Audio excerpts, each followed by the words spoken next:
Hello everyone, I hope you all are doing well and I hope आप सबकी preparation भी अच्छी चल रही होगी।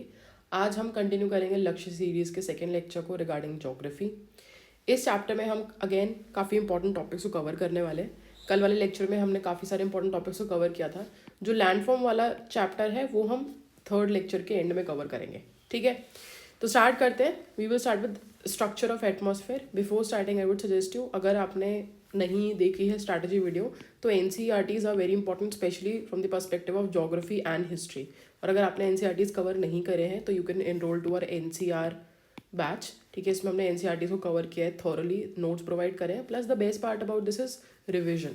हम सब स्टूडेंट्स मिल करके, मतलब मैं रिविजन करवाती हूँ, all the students are there, हम एक्टिव रिकॉल करके रिविजन करते हैं। तो अगर आपका नहीं हो रखा है NCERTs कंप्लीट तो प्लीज़ वहाँ से कर सकते हो। बाकी मैंने तो अपनी तरफ से देखो NCERT के नोट्स भी इसमें ऐड करे ही हैं, है ना। ये NCERT के नोट्स हैं जो हमने NCR में प्रोवाइड करें हैं, सो दैट आपका उससे रिविजन हो जाए, आपको उससे एटलीस्ट थोड़ा तो बेनिफिट मिले ही। तो स्टार्ट करते हैं। हमारा फर्स्ट चैप्टर जो आज फर्स्ट टॉपिक जो हम आज का कवर करेंगे that is structure of atmosphere. Atmosphere काफ़ी इंपॉर्टेंट टॉपिक है, ठीक है। जैसे मैंने आपको बताया था कि अर्थ जो है ना वो अनियन रिंग्स की तरह लेयर्स पे लेयर्स पे लेयर्स है, उसी तरह से जो एटमॉस्फेयर है उस पर भी लेयर्स पे लेयर्स है। तो if this is earth and you are standing over here, ठीक है, तो आपके ऊपर एक लेयर है एटमॉस्फेयर की, उसके ऊपर दूसरी लेयर है, उसके ऊपर तीसरी लेयर है एंड चौथी लेयर एंड सो ऑन, ठीक है। अब ये लेयर क्या है? ये लेयर बेसिकली एयर है जो डिफरेंट हाइट पे मिलती है, जिसकी एक डिफरेंट डेंसिटी और डिफरेंट प्रॉपर्टीज है, ठीक है। तो हम एक चीज़ देखेंगे, if this is the earth surface, तो सबसे पहले जो हमको लेयर मिलती है दैट इज ट्रोपोस्फेयर। टॉप पे, अर्थ के टॉप पे, सबसे अर्थ के सबसे ऊपर, सबसे पहले ऊपर कौन सी आ रही है ना, लास्ट में ऊपर नहीं, फर्स्ट पे कौन सी ऊपर आ रही है ना, ट्रोपोस्फेयर, ठीक है। ट्रोपोस्फेयर के बाद आती है स्ट्रेटोस्फेयर, जहाँ पे ओजोन लेयर हमको मिलती है। नाउ ऐसा तो है नहीं कि ये एक लाइन है, इसके ऊपर स्ट्रेटोस्फेयर, इसके नीचे ट्रोपोस्फेयर, ऐसा तो होता नहीं, एक ट्रांजिशन जोन होता है बीच में। इस ट्रांजिशन जोन को हम बोलते हैं ट्रोपोपॉज, ठीक है। देन स्ट्रेटोस्फेयर के बाद आती है मीजोस्फेयर। मीजोस्फेयर और स्ट्रेटोस्फेयर के बीच में क्या आता है? स्ट्रेटोपॉज। सिमिलरली मीजोस्फेयर के बाद आती है थर्मोस्फेयर। थर्मोस्फेयर और मीजोस्फेयर के बीच में आता है मीजोपॉज। ये बेसिक स्ट्रक्चर मैंने आपको दिखाया है, इनकी सब प्रॉपर्टीज हम देखेंगे। एक चीज बहुत याद से देख, बहुत ढंग से देखना, ये NCERT में ये मैप दे रखा है, काफी इंपॉर्टेंट है और यहाँ से क्वेश्चन आ सकता है। देखो ये जो एरिया है ना, इसको बहुत ध्यान से देखो। ट्रोपोस्फेयर में क्या हो रहा है? ये जो रेड लाइन दिख रही है आपको, ये वाली रेड लाइन, ये टेम्परेचर दिखा रही है। तो यहाँ पे बहुत ध्यान से देखो, जब आप हाइट इंक्रीज करो तो टेम्परेचर रिड्यूस हो रहा है ना। तो एक बात याद रखना है, यहाँ पे विद इंक्रीज इन हाइट जो टेम्परेचर है वो रिड्यूस हो रहा है, ठीक है। बट स्ट्रेटोस्फेयर में क्या है? स्ट्रेटोस्फेयर में कहानी बिल्कुल उल्टी है। यहाँ पे क्या हो रहा है? हाइट इंक्रीज होने के साथ साथ टेम्परेचर हमारा इंक्रीज हो रहा है, ठीक है। मीजोस्फेयर में क्या हो रहा है? अगेन उल्टा हो रहा है, यहाँ पे हाइट इंक्रीज हो रही है तो टेम्परेचर डिक्रीज हो रहा है ना। बट थर्मोस्फेयर में क्या है? हाइट इंक्रीज हुई, इस एरिया में हाइट इंक्रीज हुई तो टेम्परेचर भी इंक्रीज हो गया। ये इंपॉर्टेंट एनालिसिस है, UPSC यहाँ से क्वेश्चन पूछ सकता है। तो अगर मैं आपसे पूछूं कौन सी लेयर्स है जिसमें हाइट इंक्रीज होने के साथ साथ टेम्परेचर इंक्रीज हो रहा है, तो आप बोलोगे स्ट्रेटोस्फेयर है और हमारा थर्मोस्फेयर है। एंड ऐसी कौन सी लेयर है जिसमें हाइट इंक्रीज होने के साथ टेम्परेचर डिक्रीज हो रहा है, तो it is troposphere and mesosphere, ठीक है। अब एक बार इसको रीड करते हैं हम। तो सबसे पहले ट्रोपोस्फेयर आता है, ये लोवेस्ट लेयर होती है 8 से 18 किलोमीटर ऊपर तक की, ठीक है। It contains 75% of atmosphere mass and almost all the weather phenomena. तो आप मॉनसून आपको देखने को मिलता है, जितने भी आपको विंड्स चलते हुए देखने को मिलती है, सारे जो सीजन्स होते हैं, वेदर होता है, ये सब आपको ट्रोपोस्फेयर में देखने को मिलेंगे, जो वेदर्स है, ठीक है। Temperature decrease with an altitude, जिसको हम लैप्स रेट बोलते हैं। तो हर 1 किलोमीटर पे ऊपर जाने पे 6.5 डिग्री सेल्सियस टेम्परेचर कम हो जाएगा। ईजी बात। This is the exact reason कि पहाड़ों पे जब आप ऊपर चढ़ते हो, तो आप जब पहाड़ों पे जाते हो तो टेम्परेचर वहाँ पे बहुत कम होता है। गर्मी में पहुंच जाओ पहाड़ों के ऊपर, तब भी टेम्परेचर कम होगा। क्यों? लैप्स रेट लग रही है, ठीक है। And at tropopause that is constant temperature zone. तो एक ट्रांजिशन जोन है दोनों के बीच में, ट्रोपोपॉज है, जिसमें टेम्परेचर कांस्टेंट रहता है। यहाँ पे देखो कांस्टेंट है ना टेम्परेचर, यहाँ कांस्टेंट है, यहाँ कांस्टेंट है और यहाँ कांस्टेंट है। तो जो पॉजेज है, मीजोपॉज है, स्ट्रेटोपॉज है, ट्रोपोपॉज है, यहाँ पे टेम्परेचर कांस्टेंट है। Then come stratosphere. स्ट्रेटोस्फेयर में क्या मिलती है हमको? ओजोन लेयर मिलती है, जो हार्मफुल UV रेडिएशंस को एब्जॉर्ब कर लेती है ना। और मतलब basically this is the most important aspect. Ozone का मतलब क्या है? O3। ये harmful radiation, harmful UV radiation को अर्थ की सर्फेस तक आने ही नहीं देता। और जहाँ पे ओजोन होल है ना, वहाँ पे क्या होता है? अगर सनलाइट गलती से आ गई तो it can cause cancer, it can cause mutation, ठीक है। तो it lies between 80 to 50 kilometres. Temperature increase with altitude due to ozone absorption of solar radiation. Important fact है। तो यहाँ पे with increase in height temperature क्या होगा, increase हो जाएगा. It is ideal for aircraft due to stability. तो troposphere में क्या हो रहा था, बेसिकली ज्यादातर हमें विंड चलते हुए दिख रहे थे एंड एवरीथिंग. यहाँ पे हमें स्टेबिलिटी देखने को मिलेगी. ठीक है. देन कम मीजोस्फेयर. मीजोस्फेयर क्या है, mesosphere extend from 50 to 80 kilometres. यहाँ पे टेम्परेचर डिक्रीज होता है with an altitude. It is the coldest layer, याद रखना, which is the coldest layer, mesosphere. यहाँ पे जो मीटियोर्स होता है वो बर्न हो जाते हैं. ठीक है. देन कम थर्मोस्फेयर. थर्मोस्फेयर कहाँ से कहाँ तक होता है, 80 किलोमीटर से 400 किलोमीटर्स तक होता है. यहाँ पे अरोराज अकर होते हैं. तो अरोराज क्या होते हैं, बेसिकली जब सोलर फ्लेयर इंटरैक्ट करते हैं अर्थ की मैग्नेटिक फील्ड से तो अरोराज क्रिएट होते हैं. ये north pole and south pole के थोड़ा पास में क्रिएट होता है. ठीक है. तो high temperature due to solar radiation absorption and यहाँ पे आयन्स हमको मिलते हैं, है ना. आयोनोस्फेयर भी बोलते हैं, इसका एक पार्ट, इसका ही सब पार्ट है आयोनोस्फेयर. और ये एक ऐसी लेयर होती है जो रेडियो वेव को वापस रिफ्लेक्ट बैक करते हैं टुवर्ड्स द अर्थ. तो इसकी ही वजह से जो रेडियो वेव ट्रांसमिशन होता है वो एग्जिस्ट कर पाता है. तो अगर पूछे रेडियो वेव ट्रांसमिशन कौन सी लेयर की वजह से एग्जिस्ट कर पा रहा है, it is all because of thermosphere, ionosphere बोल सकते हो. Then exosphere. इसके बाहर की जो लेयर है टुवर्ड्स दी स्पेस, उसको हम बोलते हैं एग्जॉस्फेयर. ठीक है. इसमें बहुत ही कम एयर पार्टिकल्स होते हैं, बहुत ही पतली हवा होती है. ठीक है. यहाँ पे हाइड्रोजन हीलियम देखने को आपको मिल सकता है. आगे चलते हैं. तो ये हमने पूरा डायग्राम देख लिया, राइट. अब जो एटमॉस्फेयर उसमें कौन सी गैसें सबसे ज्यादा मिलती है, आपको पता है, मैक्सिमम इज नाइट्रोजन, फिर ऑक्सीजन. अब यहाँ पे बच्चे गलतियां करते हैं, ये भी एनसीईआरटी में एक्जैक्टली दे रखा है. बच्चे क्या करते हैं, नाइट्रोजन ऑक्सीजन के बाद कार्बन डाइऑक्साइड सोचते हैं. नहीं, कार्बन डाइऑक्साइड से ज्यादा मिल रही है आर्गन. याद रखना ये चीज, नाइट्रोजन ऑक्सीजन देन आर्गन और उसके बाद आएगी कार्बन डाइऑक्साइड. ठीक है. फिर आता है वाटर वेपर जो वेरिएबल है. सीधी सी बात है, अगर आप थोड़ा इक्वेटर या ट्रॉपिकल एरियाज में जाओगे तो आपको मॉइस्चर दिखेगा. यहीं आप पोल्स के टुवर्ड जाओगे आपको मॉइस्चर नहीं दिखेगा हवा के अंदर. ठीक है. तो दिस इज वेरिएबल. उसके बाद आता है ozone, dust particle and other gases. Now these gases are very important. These gases are really important. आपसे यूपीएससी पूछेगा which of the following gases are found in the atmosphere. तो याद रखना methane, neon, helium and krypton. ठीक है. ये कुछ ऐसी गैसेस हैं जो पाई जाती हैं कहाँ पे, एटमॉस्फेयर में. ठीक है.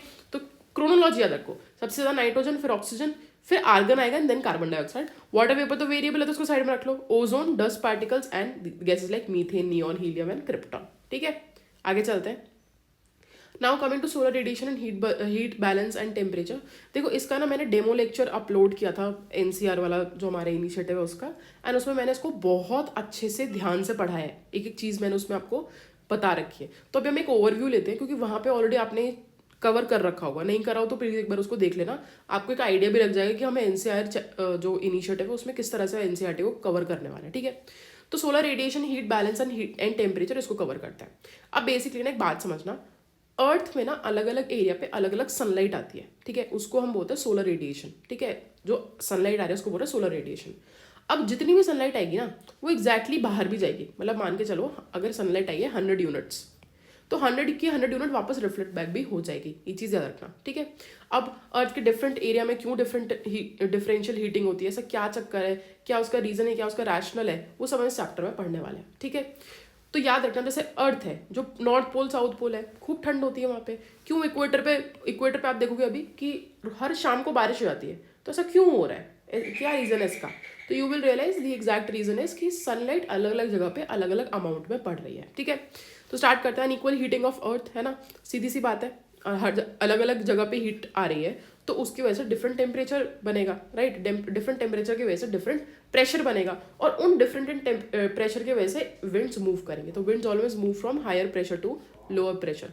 लोअर प्रेशर पे होती है हीट एंड हायर प्रेशर पे क्या होता है, कोल्ड, मतलब कामनेस होती है. तो जहाँ पे हीट है वहाँ पे लोअर प्रेशर क्रिएट हो जाएगा, जहाँ पे कोल्डनेस है वहाँ पे हायर प्रेशर क्रिएट हो जाएगा and will move from higher pressure to lower pressure. ठीक है. नाउ इंसोलेशन जो आती है वो आती है हमारी शॉर्ट वेव में. ये बात याद रखना कि शॉर्ट वेव में आती है. और जो सनराइज है ना वो बेसिकली आप देखोगे, हम इस कंसेप्ट को कवर करते हैं. जैसे मान के चलो दिस इज द सन. ठीक है. This is the sun. Okay. And this is earth, है ना. तो सन तो बहुत बड़ा है तो हम सन को ऐसा मान के चलते हैं. दिस इज द सन. सन बहुत बड़ा है तो सन का जो रेज है ना वो इक्वेटर तक तो बहुत जल्दी पहुंच जाएंगी. उनको पोल्स तक पहुंचने में बहुत एक्स्ट्रा डिस्टेंस, इतना एक्स्ट्रा डिस्टेंस उनको ट्रैवल करना पड़ेगा. राइट. इस एक्स्ट्रा डिस्टेंस में हीट लूज हो जाती है. This is the exact reason कि जो पोल्स है वहाँ पे सनलाइट पहुंचने के बावजूद वहाँ पे कंपैरेटिवली ठंडा रहता है. दूसरी चीज़, जो सनलाइट है ना वो स्ट्रेट नहीं पड़ रही, वो स्लांट पड़ रही है, यानी कि एंगल पे पड़ रही है, इसलिए भी वहाँ पे सनलाइट कम आती है और वहाँ पे टेम्परेचर कंपैरेटिवली थोड़ा कम रहता है. ठीक है. नाउ एक बहुत इंपॉर्टेंट टॉपिक आपको याद रखना है, that is aphelion and perihelion. Aphelion क्या होता है, एपीहीलियन एक ऐसा टाइम है जब when the earth is farthest from the sun. ये कब होता है? 4 जुलाई को। ये पूरा एनसीईआरटी के इंपॉर्टेंट टॉपिक्स हैं। यूपीएससी इसमें से घुमा देगा, यूपीएससी दोनों डेटा को घुमा देगा। Perihelion is nearest, that is on 3 January. UPSC क्या करेगा? पेरीहिलियन में दे देगा 4 जुलाई एंड एपीहिलियन में दे देगा 3 जनवरी। This is the exact reason कि एक एक लाइन बहुत इंपॉर्टेंट है, अच्छे से पढ़ना है। अब एपीहिलियन, इसको याद कैसे करें? पेरी मतलब पास, पी से पास याद रखना। तो जब अर्थ पास है सन के तो उसको क्या बोलेंगे? पेरीहिलियन। जब अर्थ दूर है सन से तो उसको बोलेंगे एपीहिलियन। एपीहिलियन में ऑब्वियसली सनलाइट कम आएगी, है ना, दूर है। पेरीहिलियन में कंपैरेटिवली ज्यादा आएगी। दैट मीन्स 3 जनवरी को हायर सनलाइट रिसीव होगी एज कम्पेयर टू 4 जुलाई। ठीक है, आगे चलते हैं। ये बेसिकली इसको डायग्राम में हमने बता रखा है। Then factors affecting insolation. अब ये फैक्टर्स थोड़े इंपॉर्टेंट है, आपको याद रखने पड़ेंगे। एक तो अर्थ रोटेशन, ठीक है, ऑब्वियसली अर्थ का रोटेशन, उसकी वजह से हमारा जो इंसोलेशन वो डिफर होता है। Angle of inclination of the sun rays मैंने आपको बताया। जैसे इक्वेटर है तो इक्वेटर पर डायरेक्टली सन आ रहा है, सनलाइट, ठीक है। बट यहीं पे क्या हो रहा है? यहाँ पे कंपैरेटिवली थोड़ा लेट आ रहा है, दूसरा एंगल बना रहा है, समझे? तो ये चीज़ बहुत इंपॉर्टेंट है। Length of day. अब देखो क्या होता है, इक्वेटर के पास ना जो length of day and night is comparatively equal, ठीक है। नदर्न हेमिस्फीयर जहाँ पे आप और मैं रहते हैं वहाँ पे आपने देखा होगा कि सर्दियों में रातें लंबी होती हैं, है ना, और गर्मियों में रातें छोटी होती हैं, दिन लंबा होता है। तो सीधी सी बात है, जब डे की जो डे है वो लंबा होगा तो लाइट भी ज़्यादा होगी, है ना। जब डे छोटा होगा तो लाइट भी कम होगी, और लाइट अगर कम होगी तो दैट मीन्स टेम्परेचर भी कम होगा। This is the exact reason कि सर्दियों में हमें बहुत ज़्यादा ठंड लगती है, क्योंकि रातें लंबी होती हैं, सनलाइट बहुत कम देर के लिए आ पा रही है, समझे। Then atmospheric transparency. अब सीधी सी बात है, जिस दिन बादल होता है तो सनलाइट आती है क्या? नहीं आती। जिस दिन फॉग होता है उस दिन सनलाइट आती है क्या? नहीं आती। जिस दिन पॉल्यूशन होता है उस दिन आती है कि सनलाइट? नहीं आती। तो जब एटमॉस्फेयर ट्रांसपेरेंट होगा, सनलाइट अर्थ सर्फेस तक आ पाएगी, तब हीट जनरेट होगी। Then land configuration and aspect. अब इसका सिंपल सा एग्जांपल अब कंसिडर करते हैं। ये इंडिया है, ठीक है। इंडिया में if you are living beside this coastal area तो यू विल रियलाइज कि टेम्परेचर का उतना डिफरेंस नहीं आ रहा है यहाँ पे। मतलब सर्दियों में भी उतना ही टेम्परेचर, लगभग गर्मियों में भी उतना ही टेम्परेचर, उतना टेम्परेचर डिफरेंस नहीं आ रहा है। इसका रीज़न क्या है? Land breeze and sea breeze. ये हम पढ़ेंगे अभी आगे। तो लैंड ब्रीज सी ब्रीज में क्या होता है? टेम्परेचर मेंटेन होकर के रहता है। यहीं पे उल्टा क्या है? अगर आप इंडिया के बिल्कुल सेंट्रल पार्ट में चले जाओ, दिल्ली एनसीआर में चले जाओ, दिल्ली एनसीआर में क्या हो रहा है? वहाँ पे इतने ज़्यादा, since it is far far away from ocean, far away from sea, वहाँ पे टेम्परेचर एक्सट्रीम्स बहुत देखने को मिलते हैं। गर्मियों में देखोगे 51 टेम्परेचर चला गया, सर्दियों में देखोगे 1-2 डिग्री टेम्परेचर चला गया, बारिश में देखोगे डूब गया पूरा। मतलब इतने एक्सट्रीम टेम्परेचर देखने को मिलते हैं वहाँ पे, राइट। तो याद रखना कि लैंड एंड सी का क्या एस्पेक्ट है वो भी बताया जाता है कि मतलब टेम्परेचर क्या है, ठीक है। देन आगे चलते हैं। Length of day in hours and minutes on winter and summer solstice. अब विंटर एंड समर सोलिस्टिस क्या होता है इसको समझते हैं, ठीक है। तो समर सोलिस्टिस एक वो पार्ट है नॉर्दर्न हेमिस्फीयर का जिसमें दिन सबसे लंबा होता है, समझे। विंटर सोलिस्टिस नॉर्दर्न हेमिस्फीयर में वो पार्ट है जब दिन सबसे छोटा होता है, समझ गए। अब इस टाइम पे अलग अलग अर्थ के अलग अलग एरिया में अलग अलग सनलाइट पड़ती है। एक बार इस डायग्राम को देखते हैं, उसके बाद हम इस पर वापस आएंगे, ठीक है। अब अर्थ जो है ना वो ऐसे मूव नहीं करती। अर्थ एक एक्सिस पे टिल्टेड है ना, और ये ऐसे मूव करती है। This is the north pole, this is the south pole, and ये इस एक्सिस पे टिल्ट कर रही है। इस टिल्ट की वजह से अब जैसे मान लो यहाँ पे सन है, आई एक्सप्लेन दिस। मान लो ये अर्थ है, ठीक है, ये ऐसे है ना, और यहाँ पे सन है और यहाँ पे पोल है। तो इस वाले पोल पे तो हमेशा इस वाले पॉइंट पे तो हमेशा से सनलाइट रहेगी ना। तो 6 मंथ्स नॉर्थ पोल में सनलाइट होगी, 6 मंथ्स नॉर्थ पोल में क्या बोलते हैं, डार्कनेस होगी। ये फीचर क्यों देखने को मिला है? क्योंकि अर्थ एक एक्सिस पर टिल्टेड है। अब इसको देखो बहुत ध्यान से, ठीक है। दिस इज द सन, यहाँ पे सन है, ठीक है। अभी हम मान के चलते हैं दिसंबर, सो दैट हम आज वाले टाइम से थोड़ा रिलेट कर पाए। हम नॉर्दर्न हेमिस्फीयर में रह रहे हैं। This is northern pole, this is southern pole, ठीक है। अब हो क्या रहा है इसको बहुत ध्यान से देखो। ये नॉर्थ पोल है, ये क्या है, सदर्न पोल है। नाउ यहाँ पे सनलाइट आ रही है, ये वाला जो पार्ट है ना, इस पे हमेशा सनलाइट रहेगी और ये इस तरह से मूव करता रहेगा। अब आप एक बात देखो, ये कितना भी मूव करे, ये कितना भी मूव करे, ये वाला जो पॉइंट है ये तो अपने आप ही घूमता रहेगा ना एक ही जगह पे, राइट। ये वाला पॉइंट घूम के यहाँ आ जाएगा, ये वाला पॉइंट घूम के यहाँ आ जाएगा, बट ये वाला पॉइंट तो यहीं घूमता रहेगा, राइट। ये वाला पॉइंट कितना भी ट्राई कर ले, ये कभी सनलाइट में आ ही नहीं पाएगा। तो यहाँ पे नॉर्दर्न हेमिस्फीयर में 6 महीने के लिए क्या रहेगी, रात रहेगी, नाइट रहेगी, राइट। ये वाला सदर्न हेमिस्फीयर है, सदर्न हेमिस्फीयर में ये हमारा सदर्न पोल है, ठीक है। यहाँ पे क्या है, ये एरिया भी अपने आप पे घूमता रहेगा, ये एरिया भी अपने आप में घूमता रहेगा। क्यों? ये वाला पॉइंट घूम के यहाँ आ जाएगा, ये वाला घूम के यहाँ आ जाएगा, ये वाला घूम के यहाँ आ जाएगा, ये घूम के यहाँ आ जाएगा, बट ये यहीं पे घूमता रहेगा। इसी एक्सेस पे तो घूम रहा है ना पूरा का पूरा। तो ये वाला जो पॉइंट है यहाँ पे 6 महीने के लिए गर्मी रहेगी, समझे। तो हम नॉर्दर्न हेमिस्फीयर की तरफ से अगर सोचें तो दिसंबर 21 या 22 को होता है विंटर सोलिस्टिस। क्या होता है? विंटर सोलिस्टिस, जब रातें सबसे लंबी होती हैं, है ना। जून के टाइम पे, जून 20 से 22 के बीच में क्या होता है? समर सोलिस्टिस, जब रातें सबसे लंबी होती हैं, सॉरी सबसे छोटी होती हैं, दिन सबसे लंबा होता है नॉर्दर्न हेमिस्फीयर में। फिर आता है इक्विनॉक्स। इक्विनॉक्स एक ऐसा एरिया होता है, कैसा टाइम होता है जब सनलाइट इक्वल आती है, रात भी इक्वल होती है और दिन भी इक्वल होता है, दोनों इक्वल होते हैं। सितंबर में कब आता है? 22-23 को, जिसको बोलते हैं ऑटमनल इक्विनॉक्स, एंड मार्च में आता है वर्नल इक्विनॉक्स। ठीक है, आगे चलते हैं। नाउ अभी आपको टेबल समझ में आएगी, and this is the most important table. यहाँ से काफी सारे क्वेश्चंस पूछ चुका है ऑलरेडी यूपीएससी। ठीक है, तो इसको रीड करते हैं। तो 22 दिसंबर को क्या हो रहा है? It is winter solstice. 0 degree पे क्या है? हम देख रहे हैं इसमें सनलाइट। ठीक है, तो 0 डिग्री इक्वेटर पे क्या है? 12 घंटे की दिन है, 12 घंटे की रात है, तो इट्स फाइन। ठीक है, यहाँ पे दिन कितना है? अब जितना आप इक्वेटर के टुवर्ड्स जाओगे उतना आपको दिन कम होता रहेगा। क्यों? सर्दियाँ चल रही है ना, तो यहाँ पे आप देखो कि 12 घंटे से दिन कम होता रहा है, राइट। बट यहीं पे अगर जून की बात करते हैं तो जून के बारे में क्या होगा? सनलाइट बढ़ती जाएगी। नॉर्दर्न हेमिस्फीयर में क्या रहेगा कि जो नॉर्थ पोल है 6 मंथ्स के लिए सनलाइट रहेगी, तो यहाँ पे 6 मंथ है। और दिसंबर में क्या होगा? 0, मतलब यहाँ पे 6 मंथ के लिए ठंडी रहेगी, 6 मंथ के लिए रात रहेगी।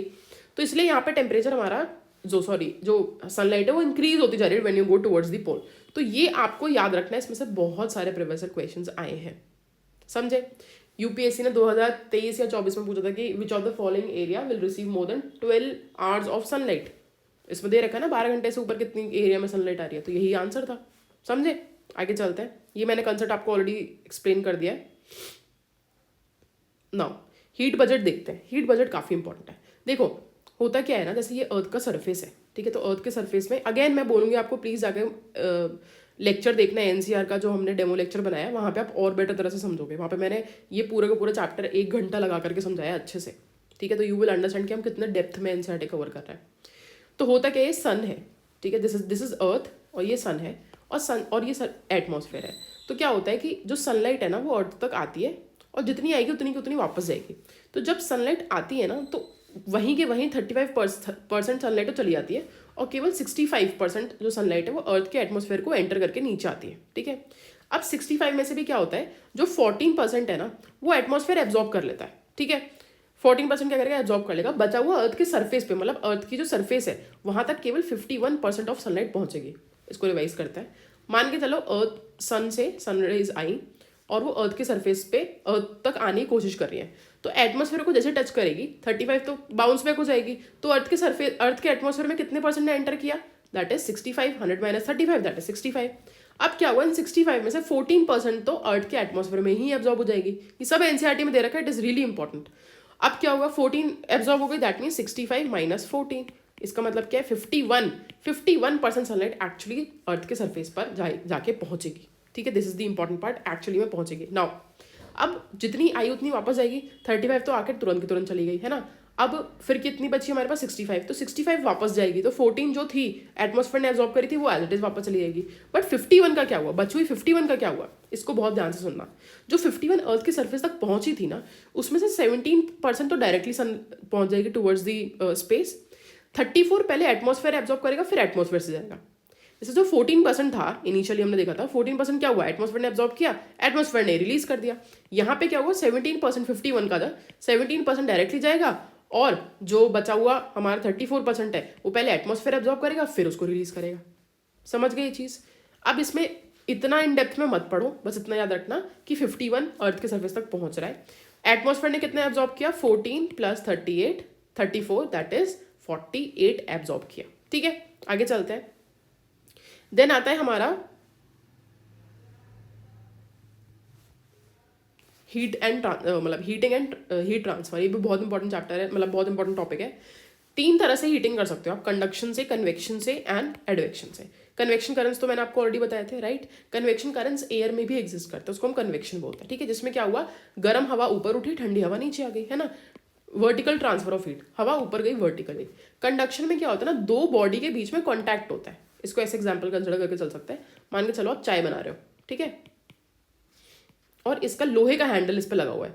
तो जब चाय बनेगी थोड़ी देर में ये हैंडल गर्म हो जाएगा, and when you will touch it you will feel कि बहुत गर्म हो गया है। क्यों? क्योंकि दोनों टच करे हुए हैं, ठीक है। तो अगर कोई एक हॉट बॉडी है, वार्म बॉडी है, उस पर अगर एक और बॉडी उसको टच करते हैं तो वहाँ पे अगर हीट का ट्रांसफर हमें देखने को मिलता है बिकॉज ऑफ कॉन्टैक्ट, तो हम उसको बोलते हैं कंडक्शन। कन्वेक्शन मैंने आपको बताया वर्टिकल हीटिंग होगी, एयर यहाँ पे गर्म हुई, ऊपर राइज हुई। कभी कभी हॉरिजॉन्टल हीटिंग होती है, जब अगर ये सर्फेस है स्टैंडिंग ओवर हेयर तो यहाँ से हीट यहाँ तक जाएगी, ठीक है, उसको हम बोलते हैं एडवेक्शन, उसकी वजह से लू चलती है, ठीक है। आगे चलते हैं। अब आता है हमारा next chapter, that is atmospheric circulation in weather system. It is again really really important chapter, इसको अच्छे से समझते हैं। इससे पहले मैं एक डायग्राम ड्रॉ करूंगा and then I will explain this. अब इस बात को समझो बहुत ध्यान से। See this is the earth, okay, ये अर्थ है, ये है इक्वेटर 0 डिग्री, ये आपको पता होना चाहिए, आई एम एक्सपेक्टिंग कि एटलीस्ट इतना तो आपको पता होगा, ठीक है। ये हम मान के चलते हैं 30 degree north, this is 30 degree south, this is 60 degree south and this is 90 degree south, that is the north pole. ये है हमारा 90 degree north, that is the north pole and this is 60 degree north, ठीक है। अब यहाँ पे क्या होता है ना, हमारे एयर सर्कुलेशन, एयर सेल्स बनते हैं। तो इस डायग्राम को मैं थोड़ा, जैसे अभी ये वर्टिकल है, आपको वर्टिकल दिख रहा है, मैं इसका इतना पार्ट हॉरिजॉन्टल में ड्रॉ करती हूँ, ठीक है। Now imagine it like this, this is the earth, this is 0 degree, this is 30 degree, wait, this is 0 degree, this is 30 degree south, this is 30 degree north, 60 degree north and 90 degree north, this is 60 degree south and 90 degree south, ठीक है। अब हुआ क्या, बहुत ध्यान से समझना, ठीक है। हमें एक कंसेप्ट समझना है कि जहाँ पे भी बहुत धूप आती है, जहाँ पे बहुत इंसुलेशन आता है, वहाँ पे बनता है लोअर प्रेशर। लोअर प्रेशर में हवा हमेशा ठंडी होती है, हमेशा गर्म होती है, हल्की होती है, इसलिए हवा ऊपर जाती है, ठीक है। जहाँ पे हायर प्रेशर होगा वहाँ पे क्या होगा, हवा ऊपर से नीचे आएगी, क्यों, हवा भारी है, ठंडी है, इसलिए ऊपर से नीचे आएगी, ठीक है। अब होगा क्या ना, 0 डिग्री पे हवा जाएगी ऊपर, क्यों जाएगी ऊपर, खुद सोचो। यहाँ पे इंसुलेशन सबसे ज़्यादा, मैंने आपको बताया, टुवर्ड्स द इक्वेटर सबसे ज़्यादा सनलाइट आती है, राइट। तो हवा ऊपर गई, अब जैसी हवा ऊपर गई, ये हवा इस तरफ चली जाएगी, ये हवा इस तरफ चली जाएगी, क्यों, बिकॉज ऑफ कोरियोलिस फोर्स, ठीक है।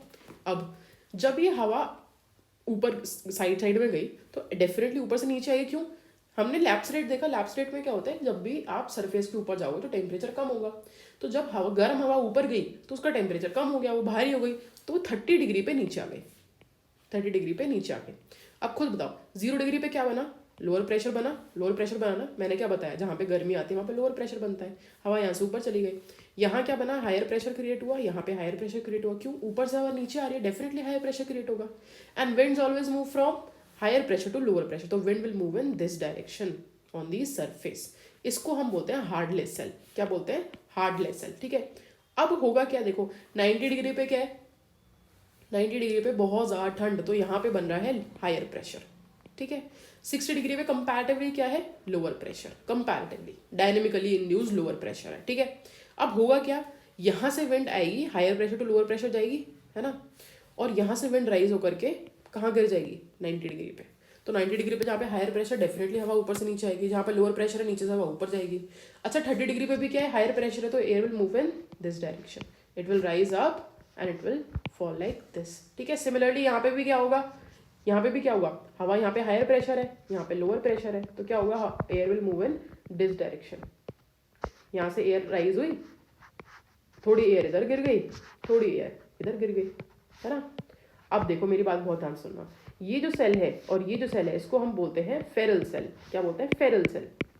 और ये जो सेल है और ये जो सेल है, इसको हम बोलते हैं पोलर सेल, क्या बोलते हैं, पोलर सेल। तो ये आपको समझ में आ गया, बेसिकली हाई प्रेशर और लो प्रेशर क्यों इंड्यूस हो रहा है, इसको समझो। 0 डिग्री पे लो प्रेशर हो रहा है, thermally induce because of temperature. यहाँ पे हाई प्रेशर इंड्यूस हो रहा है 90 डिग्री नॉर्थ और 90 डिग्री साउथ पे बिकॉज ऑफ टेम्परेचर, तो it is thermally induced higher pressure, this is thermally induced lower pressure. But 30 degree south and 60 degree south, 30 degree north and 60 degree north में क्या हो रहा है, जो high pressure low pressure create हो रहा है वो आसपास के डायनेमिक्स की वजह से हो रहा है, तो it is dynamically induced, it is dynamically induced, ये चीज़ याद रखना। अब हम आते हैं यहाँ पे, तो बेसिकली हमको देखिएगा ये वाला, अगर आप ये वाला डायग्राम देखो बहुत ध्यान से, तो यहाँ पे हमें कुछ सर्कुलेशंस देखने को मिलेंगे। क्या हुआ, यहाँ से एयर राइज हुई, है ना, और ये क्या हुआ, यहाँ गिर गई, है ना। अब ये जो पार्ट मैंने आपको दिखाया ना, ये वाला पार्ट, ये इसको बोलते हैं हम इक्वेटोरियल लो। लो प्रेशर है तो इक्वेटोरियल लो बोलेंगे। 30 डिग्री को क्या बोलते हैं, सब ट्रॉपिकल हाई। हाई क्यों बोला, क्योंकि हायर प्रेशर है, सब ट्रॉपिकल हाई। इसको क्या बोलेंगे 60 डिग्री को, इसको बोलेंगे सब पोलर लो। लो क्यों बोला, क्योंकि लोअर प्रेशर है। एंड इसको बोलेंगे पोलर हाई, पोलर हाई। ठीक है, तो आपको ये चीज़ समझ में आ गई, यहीं पे यही तो हो रहा है। सी इक्वेटोरियल लो प्रेशर है ना, यहाँ पे subtropical high pressure, subtropical high pressure, then polar subpolar low, subpolar low, and यहाँ पे हाई प्रेशर। ठीक है, अब बात बहुत ध्यान से सुनना, जो हमने डायग्राम देखा उसमें तो विंड्स हमें ऐसे ऐसे मूव कर रही है हमारी, है ना, इस तरह से मूव कर रही है, बट सरफेस पे विंड कभी सीधे मूव नहीं करती, विंड हमेशा इस डायरेक्शन में मूव करती है। क्यों? Because of Coriolis force. Coriolis force की वजह से विंड्स मूव करेंगे in the right direction in northern hemisphere, और लेफ्ट में मूव करेंगे in the southern hemisphere. Simple बात है, राइट। तो याद रखना, ये जो आपको विंड्स दिख रही है ना, ट्रेड विंड्स है ना, north easterly, south easterly, these winds are created due to Coriolis force. Wind को जाना ऐसे था बट विंड इस तरह से मूव कर गई। ठीक है, सिमिलरली यहाँ से विंड को जाना ऐसे था बट उस तरह से मूव कर गई। विंड को यहाँ से ऐसे आना था, विंड इस तरह से मूव कर गई। तो ये डायग्राम आपको बाय हार्ट अच्छे से याद होना चाहिए। समझ गए ये चीज? ठीक है, इसी को हम क्या बोलते हैं, try circular model of atmospheric pressure, जिसमें हमने हार्डले सेल देखा, फेरल सेल देखा एंड पोलर सेल देखा। तो यहाँ पे जो सेल बनेगा, लेट मी ड्रॉ दिस, ये जो सेल बनेगा ना, ये हार्डले सेल। ठीक है, यहाँ पे भी सेल बनेगा ऑब्वियसली,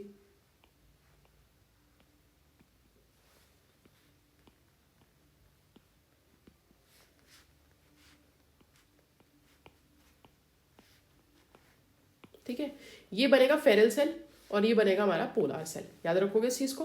ठीक है, आगे चलते हैं। नाउ लोकल वेदर फिनोमेना भी होता है ना, जैसे land breeze, sand breeze, sea breeze होती है ना, माउंटेन वैलीज होती है, इसको हम ध्यान से समझते हैं। ठीक है, अब land breeze and sea breeze को बहुत ध्यान समझना। मान के चलो डे हो रहा है, क्या हो रहा है, डे, राइट। तो this is land and this is ocean, ये ओशन है। ठीक है, अब होगा क्या है, wait let me draw it on another page only. अभी दिन हो रहा है, ठीक है, ये है लैंड और ये है सी। ठीक है, अब होगा क्या, लैंड की एक प्रॉपर्टी होती है कि लैंड बहुत जल्दी गर्म होता है, बहुत जल्दी ठंडा होता है। ठीक है, पानी उतना जल्दी गर्म नहीं हो पाता, पानी उतना जल्दी ठंडा भी नहीं हो पाता। This was previous question of UPSC 2023। ठीक है, स्पेसिफिक हीट जो है ज़्यादा होती है, राइट। अब इसको समझना, लैंड में क्या हुआ, हीट ज़्यादा हो गई, तो यहाँ पे क्या क्रिएट हो जाएगा, लोअर प्रेशर क्रिएट हो जाएगा, राइट। कंपैरेटिवली अगर देखें तो अभी ओशन क्या है, कंपैरेटिवली ठंडा है, तो wind will move from higher pressure to lower pressure, तो wind will move in this direction. ठीक है, तो विंड आ रही है फ्रॉम दी सी, इसको बोलते हैं सी ब्रीज। क्या बोलते हैं इसको, सी ब्रीज। अब रात के टाइम पे क्या होगा, this is land, this is ocean. अब ओशन कंपैरेटिवली लैंड के ज़्यादा गर्म है, लैंड बहुत जल्दी सारा हीट लूज कर देगा, बट पानी उतनी जल्दी हीट लूज नहीं कर पाएगा थ्रू आउट द डे में जो हुआ। तो यहाँ क्रिएट हो जाएगा लोअर प्रेशर, यहाँ क्रिएट हो जाएगा higher pressure, wind will move from higher pressure to lower pressure, तो wind will move in this direction. ठीक है, इस डायरेक्शन मूव होगी। तो अगर आप लैंड पे यहाँ खड़े हो रात को, तो आपको लगेगा कि गर्म हवा लैंड से होते जा रही है टुवर्ड्स दी सी, है ना। और अगर आप दिन के टाइम पे खड़े हो ओशन पे, तो आपको लगेगा कि ठंडी हवा आ रही है from the sea. This is the exact reason कि ओशंस पे हमको जो ओशन के पास वाला एरिया होता है, वहाँ पे हमको इतना टेम्परेचर डिफरेंस देखने को नहीं मिलता। ठीक है, आगे चलते हैं। अब जेट स्ट्रीम क्या होता है, इसमें बहुत ज़्यादा दिमाग नहीं लगाना है, इतना याद रखना, जेट स्ट्रीम बेसिकली जो हमने सेल्स देखे ना, ये इनके बीच में यहाँ पे यहाँ पे यहाँ पे हमारी जेट स्ट्रीम्स ब्लो होती हैं। तो ये अगर अर्थ है, तो अर्थ में इस तरह से दोनों हेमिस्फेयर में जेट स्ट्रीम्स फ्लो होंगी, इक्वेटर पे नहीं होती। ठीक है, और ये बहुत हाइट पर होती है, और अगर आप यहाँ पे खड़े हो ना, if you are standing over here, तो आपको लगेगा कि जेट स्ट्रीम ऐसे आ रही है, ऊपर नीचे इस तरह से जाती है। ठीक है, इसको देखो, डायग्राम को दिख रहा है, एक डायग्राम में इस तरह से हमारी जेट स्ट्रीम्स जाती हैं, है ना, ऊपर नीचे। जेट स्ट्रीम क्या करती है, जो जेट स्ट्रीम का ऊपर वाला पार्ट है ना, ये वाला जो पार्ट है, ये क्रिएट करता है हायर प्रेशर, ये क्रिएट करता है लोअर प्रेशर। ठीक है, अब ये हाई प्रेशर और लो प्रेशर के चक्कर में बाकी जो विंड सरफेस पर होती है ना, ये उसको कंट्रोल करता है। जैसे आपने देखा होगा ना, कठपुतली को कंट्रोल करते हैं with the help of strings, उसी तरह से जो हमारी जेट स्ट्रीम है ना, वो सरफेस पे जो विंड्स उनको कंट्रोल करती है। This is the exact reason कि जो ईस्टर्ली जेट स्ट्रीम्स होती हैं, ये इंडिया में मॉनसून लेकर के आते हैं। तो जेट स्ट्रीम का बस डेफिनेशन देख लो, बाकी इतना डेप्थ में जाने की जरूरत नहीं है। जेट स्ट्रीम क्या है, jet stream are narrow high speed westerly air currents in the upper troposphere near the tropopause with the speed ranging from 110 to 250 kilometre per hour. ठीक है, बनती कैसे, result from the temperature gradient between equatorial and polar region intensify by the Coriolis force due to earth rotation. तो usually आप देखोगे कि दो sales के बीच में, ये जो दो सेल्स है ना, इनके बीच में आपको ये देखने को मिलेगी। ठीक है, आगे चले। तो देखो, इसमें भी इन्होंने अलग अलग टाइप दे रखा है। बेसिकली पोलर जेट स्ट्रीम है जो 60 डिग्री पे मिलती है, सब ट्रॉपिकल जेट स्ट्रीम है जो 30 डिग्री पे मिलती है, जो मैंने आपको दिखाई थी सी। ये जो पार्ट है सब ट्रॉपिकल है, वेट, ये सब ट्रॉपिकल है, ये सब ट्रॉपिकल है, ये पोलर है, ये पोलर है। समझ गए? आगे चले। नाउ सेल्स हमने ऑलरेडी देख लिया, Hadley cell, Ferrel cell and polar cell, इसमें तो हमें कुछ देखना नहीं है, इसको बस अच्छे से रिवाइज करना है। दिस इज योर ड्यूटी कि आप इसको अच्छे से रिवाइज करो। फिर आता है हमारा factors affecting the velocity and direction of winds. This is again really important chapter, मतलब रियली इंपॉर्टेंट टॉपिक। तो बेसिकली विंड्स कैसे, मैंने आपको क्या बताया, विंड्स कैसे मूव करती है from higher pressure to lower pressure, इसी तरह से विंड्स मूव करती है, राइट। अब प्रेशर ग्रेडियंट है, जितना ज़्यादा हाई प्रेशर और लो प्रेशर के बीच का डिफरेंस होगा, विंड की वेलोसिटी उतनी ज़्यादा होगी, ठीक है। Steeper pressure gradient result in higher wind velocity, ठीक है। Then comes friction. अब मान के चलो एक एरिया है, एक ये लैंड है और एक ये लैंड है। इस लैंड पे माउंटेन्स हैं, फिर थोड़ी देर में बिल्डिंग्स बनी हुई हैं, फिर थोड़ी देर में बहुत सारे पेड़ हैं। इस लैंड में कुछ भी नहीं है। अब हवा को यहाँ से मूव करना है, तो बताओ कौन से वाले पार्ट में, इस पार्ट में या इस पार्ट में, कहाँ पे हवा बहुत तेज मूव करेगी? यू विल बी लाइक कि यहाँ पे करेगी। क्यों? यहाँ पे बीच में कोई रिस्ट्रिक्शन नहीं है ना, फ्रिक्शन ही नहीं है कोई। तो जिस एरिया में फ्रिक्शन नहीं होगा वहाँ पे डेफिनेटली एयर बहुत तेजी से फ्लो करेगी, ठीक है। तो slows down wind near earth surface, negligible at the higher altitude, ठीक है। Then centripetal force and affecting the velocity of cyclone and anti cyclonic system, ये हम पढ़ेंगे अभी इसको छोड़ दो, ठीक है। फिर आता है factors affecting direction of winds में कोरियोलिस फोर्स। कोरियोलिस फोर्स मैंने आपको बताया, नॉर्दर्न हेमिस्फीयर में राइट में विंड्स मूव करेंगी एंड सदर्न हेमिस्फीयर में टुवर्ड्स द लेफ्ट।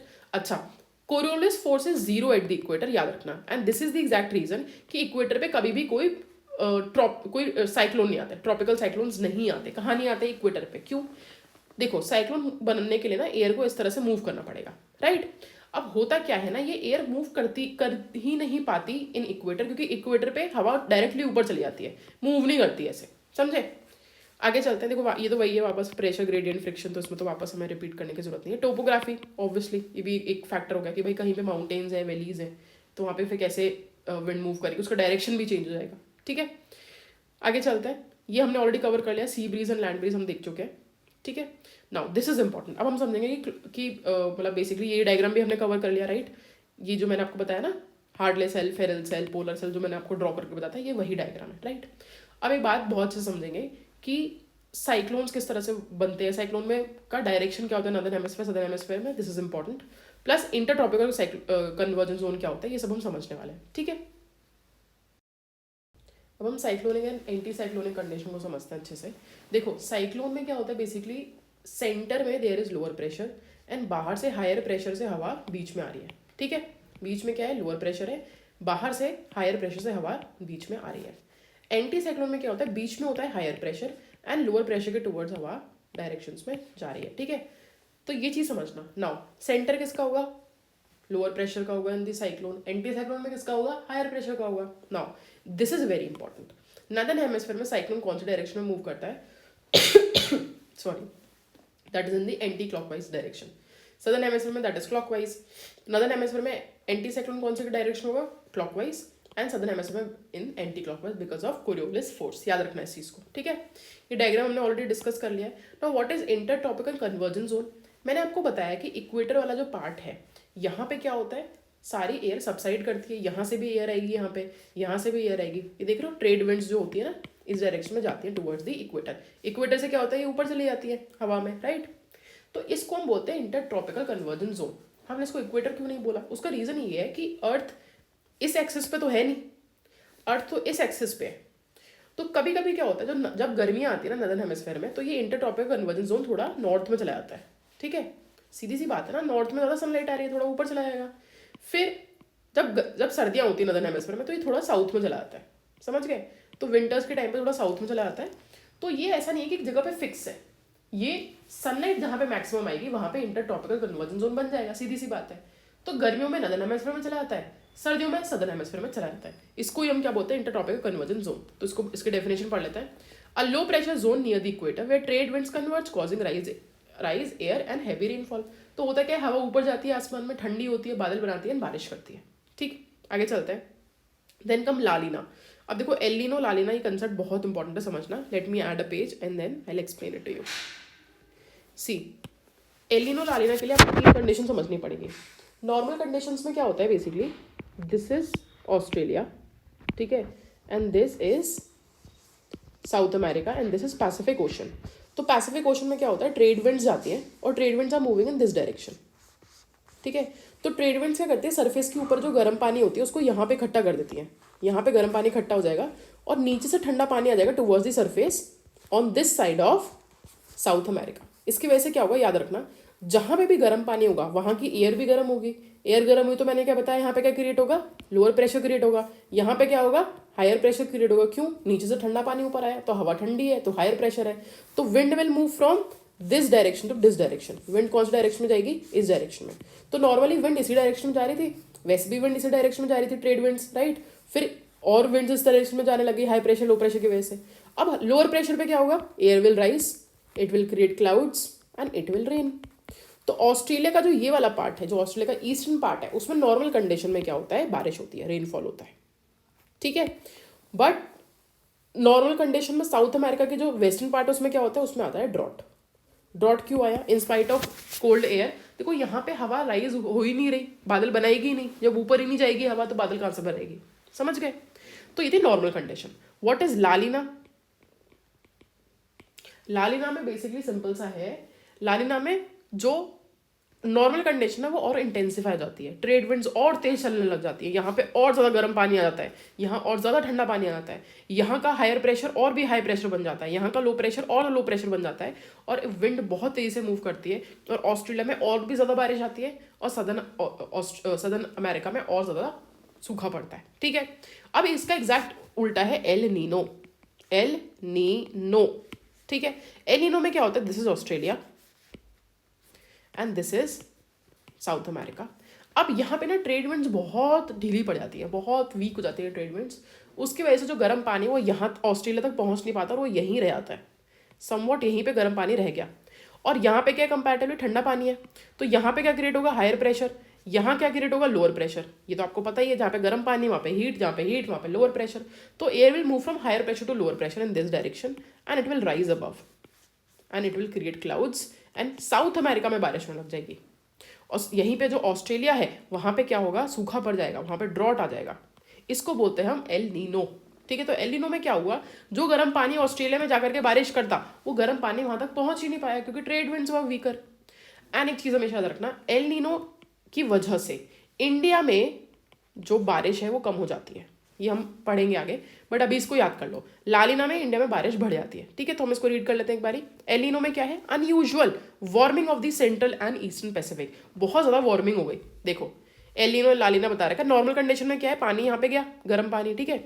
लालिना में क्या हुआ, पानी का कंपैरेटिवली ज़्यादा गर्म पानी यहाँ पे चला गया क्योंकि विंड्स स्ट्रॉन्ग हो गई, इंक्रीज ट्रेड विंड्स, ठीक है। एल नीनो में क्या हुआ, जो विंड्स थी वो बहुत वीक हो गई तो गर्म पानी यहाँ पे आ गया, समझ गए इस चीज़ को। इसका इंपैक्ट क्या होगा, weak monsoon causing drought like condition and reduce the agriculture output. La Nina में क्या हुआ था, अनयूजुअल कूलिंग हुई थी सेंट्रल एंड ईस्टर्न पैसिफिक की, है ना। क्यों, क्योंकि ट्रेड विंड्स बहुत ज़्यादा इनहेंस हो गई थी, है ना। तो अपवेलिंग ऑफ करंट भी इनहेंस हो गया। इंपैक्ट क्या होगा, strengthen monsoon and leading to excess rainfall, ठीक है। ये हमने कवर कर लिया। Then comes the cyclone. अब साइक्लोन क्या होता है, बहुत ध्यान से समझना। साइक्लोन बहुत ईजिली फॉर्म हो जाता है। देखो मान लो कोई ओशन है, ओशन में अगर 27 डिग्री सेल्सियस से ज़्यादा टेम्परेचर बढ़ गया, 27 डिग्री ही सेल्सियस क्यों चाहिए, क्योंकि ये इट इज़ नेसेसरी, ये साइंस है, ठीक है। 27 डिग्री सेल्सियस से ज़्यादा अगर टेम्परेचर इंक्रीज हो जाता है तो क्या होगा, यहाँ पे क्रिएट हो जाएगा लोअर प्रेशर, यहाँ क्या है, हायर प्रेशर है। मान के चलो यहाँ पे 25 डिग्री सेल्सियस टेम्परेचर है, यहाँ पे भी 25 डिग्री सेल्सियस टेम्परेचर, तो यहाँ क्या है, हायर प्रेशर है। ये क्या है, लोअर प्रेशर है। क्यों, 27 डिग्री सेल्सियस टेम्परेचर है। तो wind will come in this direction, wind यहाँ पे आएगी, बट विंड यहाँ पे आते ही घूमने लग जाएगी। क्यों, विंड यहाँ से जाके ऐसे ऊपर नहीं जाएगी, विंड घूमते घूमते ऊपर जाएगी। Why, because of Coriolis force. Coriolis force की वजह से एयर मूव करते करते इस तरह से ऊपर जाएगी, राइट। अब क्या होगा, और हीटिंग हो रही है, सनलाइट आती जा रही है, और ये ज़्यादा उसका टेम्परेचर बढ़ता है, और विंड्स इस तरफ से आने लग जाती हैं। ये लोअर प्रेशर और इंक्रीज होता है, ये हायर प्रेशर और इंक्रीज होता है, इस तरह से विंड आती है और इस तरह से पूरा का पूरा हमारा साइक्लोन बन जाता है, ठीक है। तो एयर यहाँ से ऊपर जा रही है, यहाँ पे बादल बनाएगी और आंधी तूफान आने लग जाएगा, ठीक है। तो अगर कभी साइक्लोन बहुत बड़ा होता है तो साइक्लोन के बीच में एक एरिया होता है, इसको हम बोलते हैं आई ऑफ साइक्लोन। ये जोन ऑफ काम है, क्या है ये, जोन ऑफ काम। तो सारी हवाएं तो ऊपर जा रही है, ये लेयर्स है। इन हमने क्या किया, एक पूरे के पूरे साइक्लोन को आधा काट दिया, तो दीज आर लेयर्स। इस तरह से हवा ऊपर जा रही है, ठीक है, इस तरह से हवा ऊपर जा रही है, राइट। अब हवा सब में ऊपर जा रही है, दिख रहा है आपको, सब में ऊपर जा रही है। बट जो आई है ना, उसमें हवा ऊपर से नीचे आएगी और आई में एब्सोल्यूट कामनेस होगी। यहाँ पे आंधी तूफान आ रहा होगा भयंकर, यहाँ पे कामनेस होगी, याद रखना, ठीक है। तो साइक्लोन क्या है, large low pressure system with rotating winds, ठीक है। टाइप्स के इसके tropical cyclone forms in the warm ocean, extra tropical cyclone जो मिड लैटिट्यूड्स में बन रहा है, राइट। इम्पैक्ट क्या होगा, कोस्टल डैमेज, फ्लडिंग हो जाएगी, लॉस ऑफ लाइफ की तो आप सबको पता ही है, राइट। आगे चलते हैं, ये इसका एक और डायग्राम दे रखा है। बेसिकली इसमें क्या है, यहाँ से इस तरह से विंड्स ऊपर जा रही हैं, बट आई जो एरिया है जो बिल्कुल सेंटर है वहां पे क्या होगा, एयर ऊपर से नीचे आ रही है, ये चीज याद रखना, ठीक है। Then comes to the water in atmosphere. अब देखो, हम सबको पता है कि हमारे एटमॉस्फेयर में पानी होता है, इसको हम क्या बोलते हैं, ह्यूमिडिटी। क्या बोलते हैं, ह्यूमिडिटी। इसके अलावा इसको और क्या बोलते हैं, उमस। हिंदी में बोलते हैं उमस, कि आज बहुत उमस हो रही है। दैट मीन्स कि एनवायरनमेंट में जो एटमॉस्फेयर है उसमें काफ़ी सारा पानी का अमाउंट है, राइट। सो इसको स्टार्ट करते हैं। ह्यूमिडिटी का मतलब क्या है, amount of water vapour present in the air. Water vapour plays a crucial role in weather and climate, ठीक है। अब ह्यूमिडिटी के भी 3 टाइप्स हैं। There is absolute humidity, specific humidity and relative humidity. इसका मतलब समझते हैं। एब्सोल्यूट ह्यूमिडिटी का मतलब क्या है, अभी करंटली कितना अमाउंट ऑफ पानी है इन दी एयर, ठीक है। Actual amount of water vapour in the air expressed in gram per cubic metre, तो कितना ग्राम पर मीटर क्यूब में इसको हम डिफाइन करते हैं, ठीक है। देन स्पेसिफिक ह्यूमिडिटी मतलब है weight of water vapour per unit weight of air expressed in gram per kilogram, ठीक है। तो स्पेसिफिक ह्यूमिडिटी का मतलब क्या है कि वाटर वेपर का जो वेट है divided by weight of air, है ना। इसमें क्या होगा, ग्राम पर किलोग्राम, ठीक है। कितना ग्राम ऑफ वाटर है पर कितनी किलोग्राम ऑफ एयर। यहाँ पे क्या था, पर मीटर था, याद रखोगे। देन आता है रिलेटिव ह्यूमिडिटी। अब देखो, रिलेटिव ह्यूमिडिटी का मतलब क्या होता है, सी एक पॉइंट होता है जिसमें ना एक एयर जो मास होता है एक सर्टेन टेम्परेचर पे, उससे ज़्यादा ह्यूमिडिटी को कैप्चर नहीं कर पाता, ठीक है। इसको मान के चलते थे, लेट्स से फॉर एग्जांपल कोई एयर है, ठीक है। Air at 27 degree Celsius maximum 100 gram of water को होल्ड कर सकती है। अगर आपने इस सर्टेन एयर में अगर टेम्परेचर इंक्रीज कर दिया, सॉरी टेम्परेचर कम कर दिया, तो ये क्या होगा, ये अगेन इस जो एक्स्ट्रा वाटर है उसको प्रेसिपिटेशन के फॉर्म में जमा करने लग जाएगी, राइट। दूसरा केस क्या हो सकता है, अगर आपने इसमें आर्टिफिशियली ऊपर से थोड़ी एक्स्ट्रा वाटर वेपर्स ऐड करी तो क्या होगा, अगेन प्रेसिपिटेशन स्टार्ट हो जाएगा। This is how air works. अब मान के चलो 27 डिग्री सेल्सियस पे 100 ग्राम ऑफ वाटर ही एक कोई एयर होल्ड कर पाती है, बट अभी करंटली क्या हो रहा है, 27 डिग्री सेल्सियस पे 75 ग्राम ऑफ वाटर को होल्ड कर रखा है। तो रिलेटिव ह्यूमिडिटी कितनी होगी, 75:100, समझ गए। तो what is relative humidity, ratio of actual water vapour to the maximum water vapour air can hold at a given temperature expressed as percentage, ठीक है। Warm air holds more moisture than old air, ठीक है, cold air. ये बात आपको समझ में आ गई। तो रिलेटिव ह्यूमिडिटी का मतलब क्या है कि अगर एक एयर एक सर्टेन टेम्परेचर पे एक सर्टेन वाटर को होल्ड कर सकती है, तो अगर उसी क्या बोलते हैं उसी टेम्परेचर पे कंपैरेटिवली कितना होल्ड कर रखा है, कम कर रखा होगा डेफिनेटली, तो उसका रेशियो समझ में आ गया। स्टार्ट करते हैं वेपोरेशन एंड कंडेंसेशन। तो वेपोरेशन तो आपको पता ही है क्या होता है, जब भी लिक्विड चेंज होता है वेपर्स के फॉर्मेट में हम उसको वेपोरेशन बोलते हैं, ठीक है। देन व्हाट इज कंडेंसेशन, जब वाटर वेपर चेंज होती है इन द लिक्विड फॉर्म, है ना, उसको बोलते हैं कंडेंसेशन, ठीक है। इसका भी हम एग्जाम्पल देते हैं। से फॉर एग्जाम्पल मान के चलो जून हो रहा है, ठीक है, क्या चल रहा है, जून चल रहा है। जून के वक्त में आप फ्रिज की बॉटल से मतलब फ्रिज में से पानी की बॉटल निकालो, ठीक है। जैसे ही आप निकालोगे यू विल सी कि इसके ऊपर ओस की बूंद जमा हो गई, यहाँ पे ऐसे ओस की बूंद जमा हो गई। क्यों हुई भाई, देखो रूम का टेम्परेचर क्या है 27 डिग्री सेल्सियस, ये वाटर बॉटल का टेम्परेचर क्या है 4 डिग्री सेल्सियस। जैसे ही एयर इस पर टकराई एयर ठंडी हो गई, है ना। अब मान के चलो हाइपोथेटिकली 4 डिग्री सेल्सियस पे एयर केवल 50 ग्राम ऑफ वाटर को ही होल्ड कर सकती है ना। बट अभी 27 हो रखा था, 27 में कितने थे, 100 पार्टिकल्स थे। तो जैसे ही एयर इस पर टकराई तो ये एयर यहाँ पे ठंडी हो गई यहाँ पे। अब ठंडी जो हवा है वो 50 पार्टिकल्स को तो होल्ड ही नहीं कर सकती, तो क्या होगा, जो एक्स्ट्रा पार्टिकल इस पर टकराएंगे वो सब कंडेंस होकर के इस वाटर के ऊपर वाटर वेपर जम जाएगी, समझ गए। इसको हम बोलते हैं ना ड्यू फ्रॉस्ट, पढ़ेंगे इसको। अब आता है व्हाट इज ड्यू पॉइंट। तो ड्यू पॉइंट एक ऐसा टेम्परेचर होता है जिसमें एयर सैचुरेट हो जाती है और वो और ज़्यादा मॉइस्चर को होल्ड नहीं कर सकती एंड इट स्टार्ट कंडेंसेशन। अब मान के चलो 27 डिग्री सेल्सियस है, एक एयर है, कोई एयर है, इसमें 100 ग्राम ऑफ वाटर है और अभी टेम्परेचर हो रखा है 32 डिग्री सेल्सियस, ठीक है। अब मान के चलो आपने एसी ऑन कर दिया, एसी ऑन करके आप आ गए 27 डिग्री सेल्सियस पे, तो क्या होगा, 100 ग्राम ऑफ वाटर इसमें अभी भी रहेगा, बट अभी एयर सैचुरेटेड हो गई है। अब ना तो ये एयर एक extra gram of water vapour को ऐड कर सकती करेगी, तो फिर अगेन आप बोल सकते हो प्रेसिपिटेशन स्टार्ट हो जाएगा। अगर टेम्परेचर और कम किया तो क्या होगा, तब भी प्रेसिपिटेशन स्टार्ट हो जाएगा। ठीक है, अब मान के चलो आपने एसी से टेम्परेचर कर दिया 26 डिग्री सेल्सियस, तो क्या होगा, ये 100 ग्राम में से 80 ग्राम वाटर तो रहेगा, बाकी का जो है वो कंडेंस हो जाएगा, है ना, कंडेंसेशन हो जाएगा बाकी के वाटर का, प्रेसिपिटेशन हो जाएगा। तो जो 27 डिग्री सेल्सियस है आप उसको ड्यू पॉइंट बोलोगे for the current air.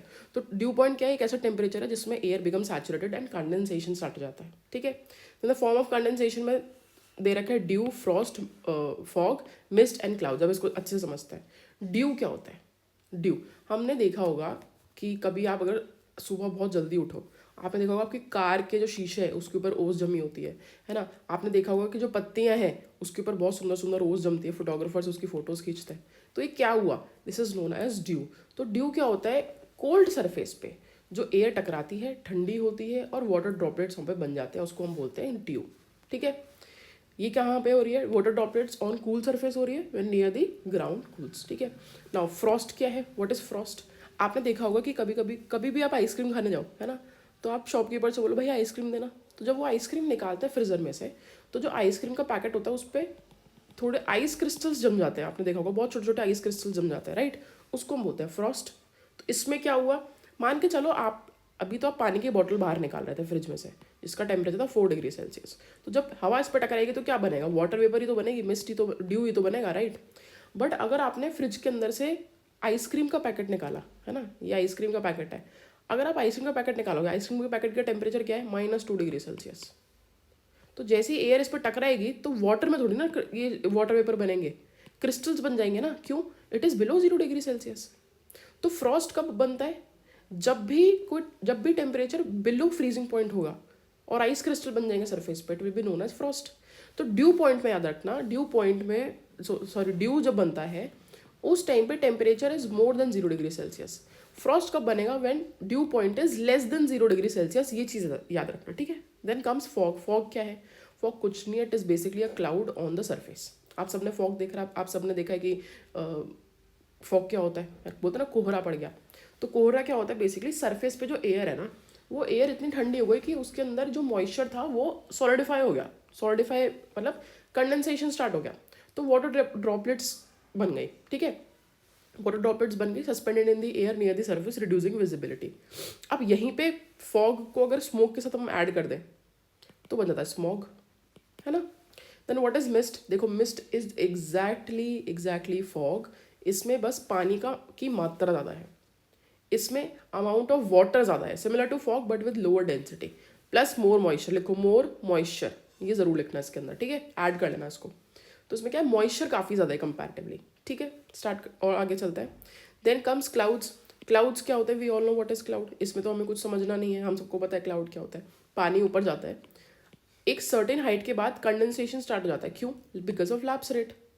Lapse rate क्या बोलते हैं कि जितना सरफेस से ऊपर जाओगे तो उतना टेम्परेचर गिरता जाएगा। तो जब एयर ऊपर गई इवेपोरेट होकर के, एक एरिया ऐसा आएगा जहाँ पे एयर नहीं कर पा रही मॉइस्चर को होल्ड और प्रेसिपिटेशन स्टार्ट होने लग जाएगा। तो वहाँ पे जो वाटर ड्रॉपलेट्स है ना, इस तरह से इकट्ठे हो जाएंगे। तो आप बोलोगे कि बारिश कब होती है, बारिश तब होती है जब ये जो वाटर छोटे छोटे वाटर टाइनी वाटर ड्रॉपलेट्स होते हैं ना, इनको हाइग्रोस्कोपिक न्यूक्लियर मिलता है। हाइग्रोस्कोपिक न्यूक्लियर मतलब कोई छोटा डस्ट का पार्टिकल्स मिल गया या कोई पॉलन ग्रेन मिल गया। अब मान के चलो ये एक हाइग्रोस्कोपिक न्यूक्लियर है, डस्ट का पार्टिकल है, ठीक है। तो वाटर ड्रॉपलेट्स क्या करेंगे, ये डस्ट का पार्टिकल है, इसके अराउंड ना इस तरह से इकट्ठा हो जाएंगे। ये वाटर ड्रॉपलेट्स इसके अराउंड ऐसे ऐसे इकट्ठा हो जाएंगे, ठीक है। अब क्या होगा, एक टाइम आएगा कि वाटर ड्रॉपलेट्स छोटी छोटी वाटर ड्रॉपलेट्स आई जा रही हैं इसके अंदर। वाटर ड्रॉपलेट्स भी नहीं बोलेंगे, वाटर मॉलिक्यूल्स बोलते हैं, ठीक है।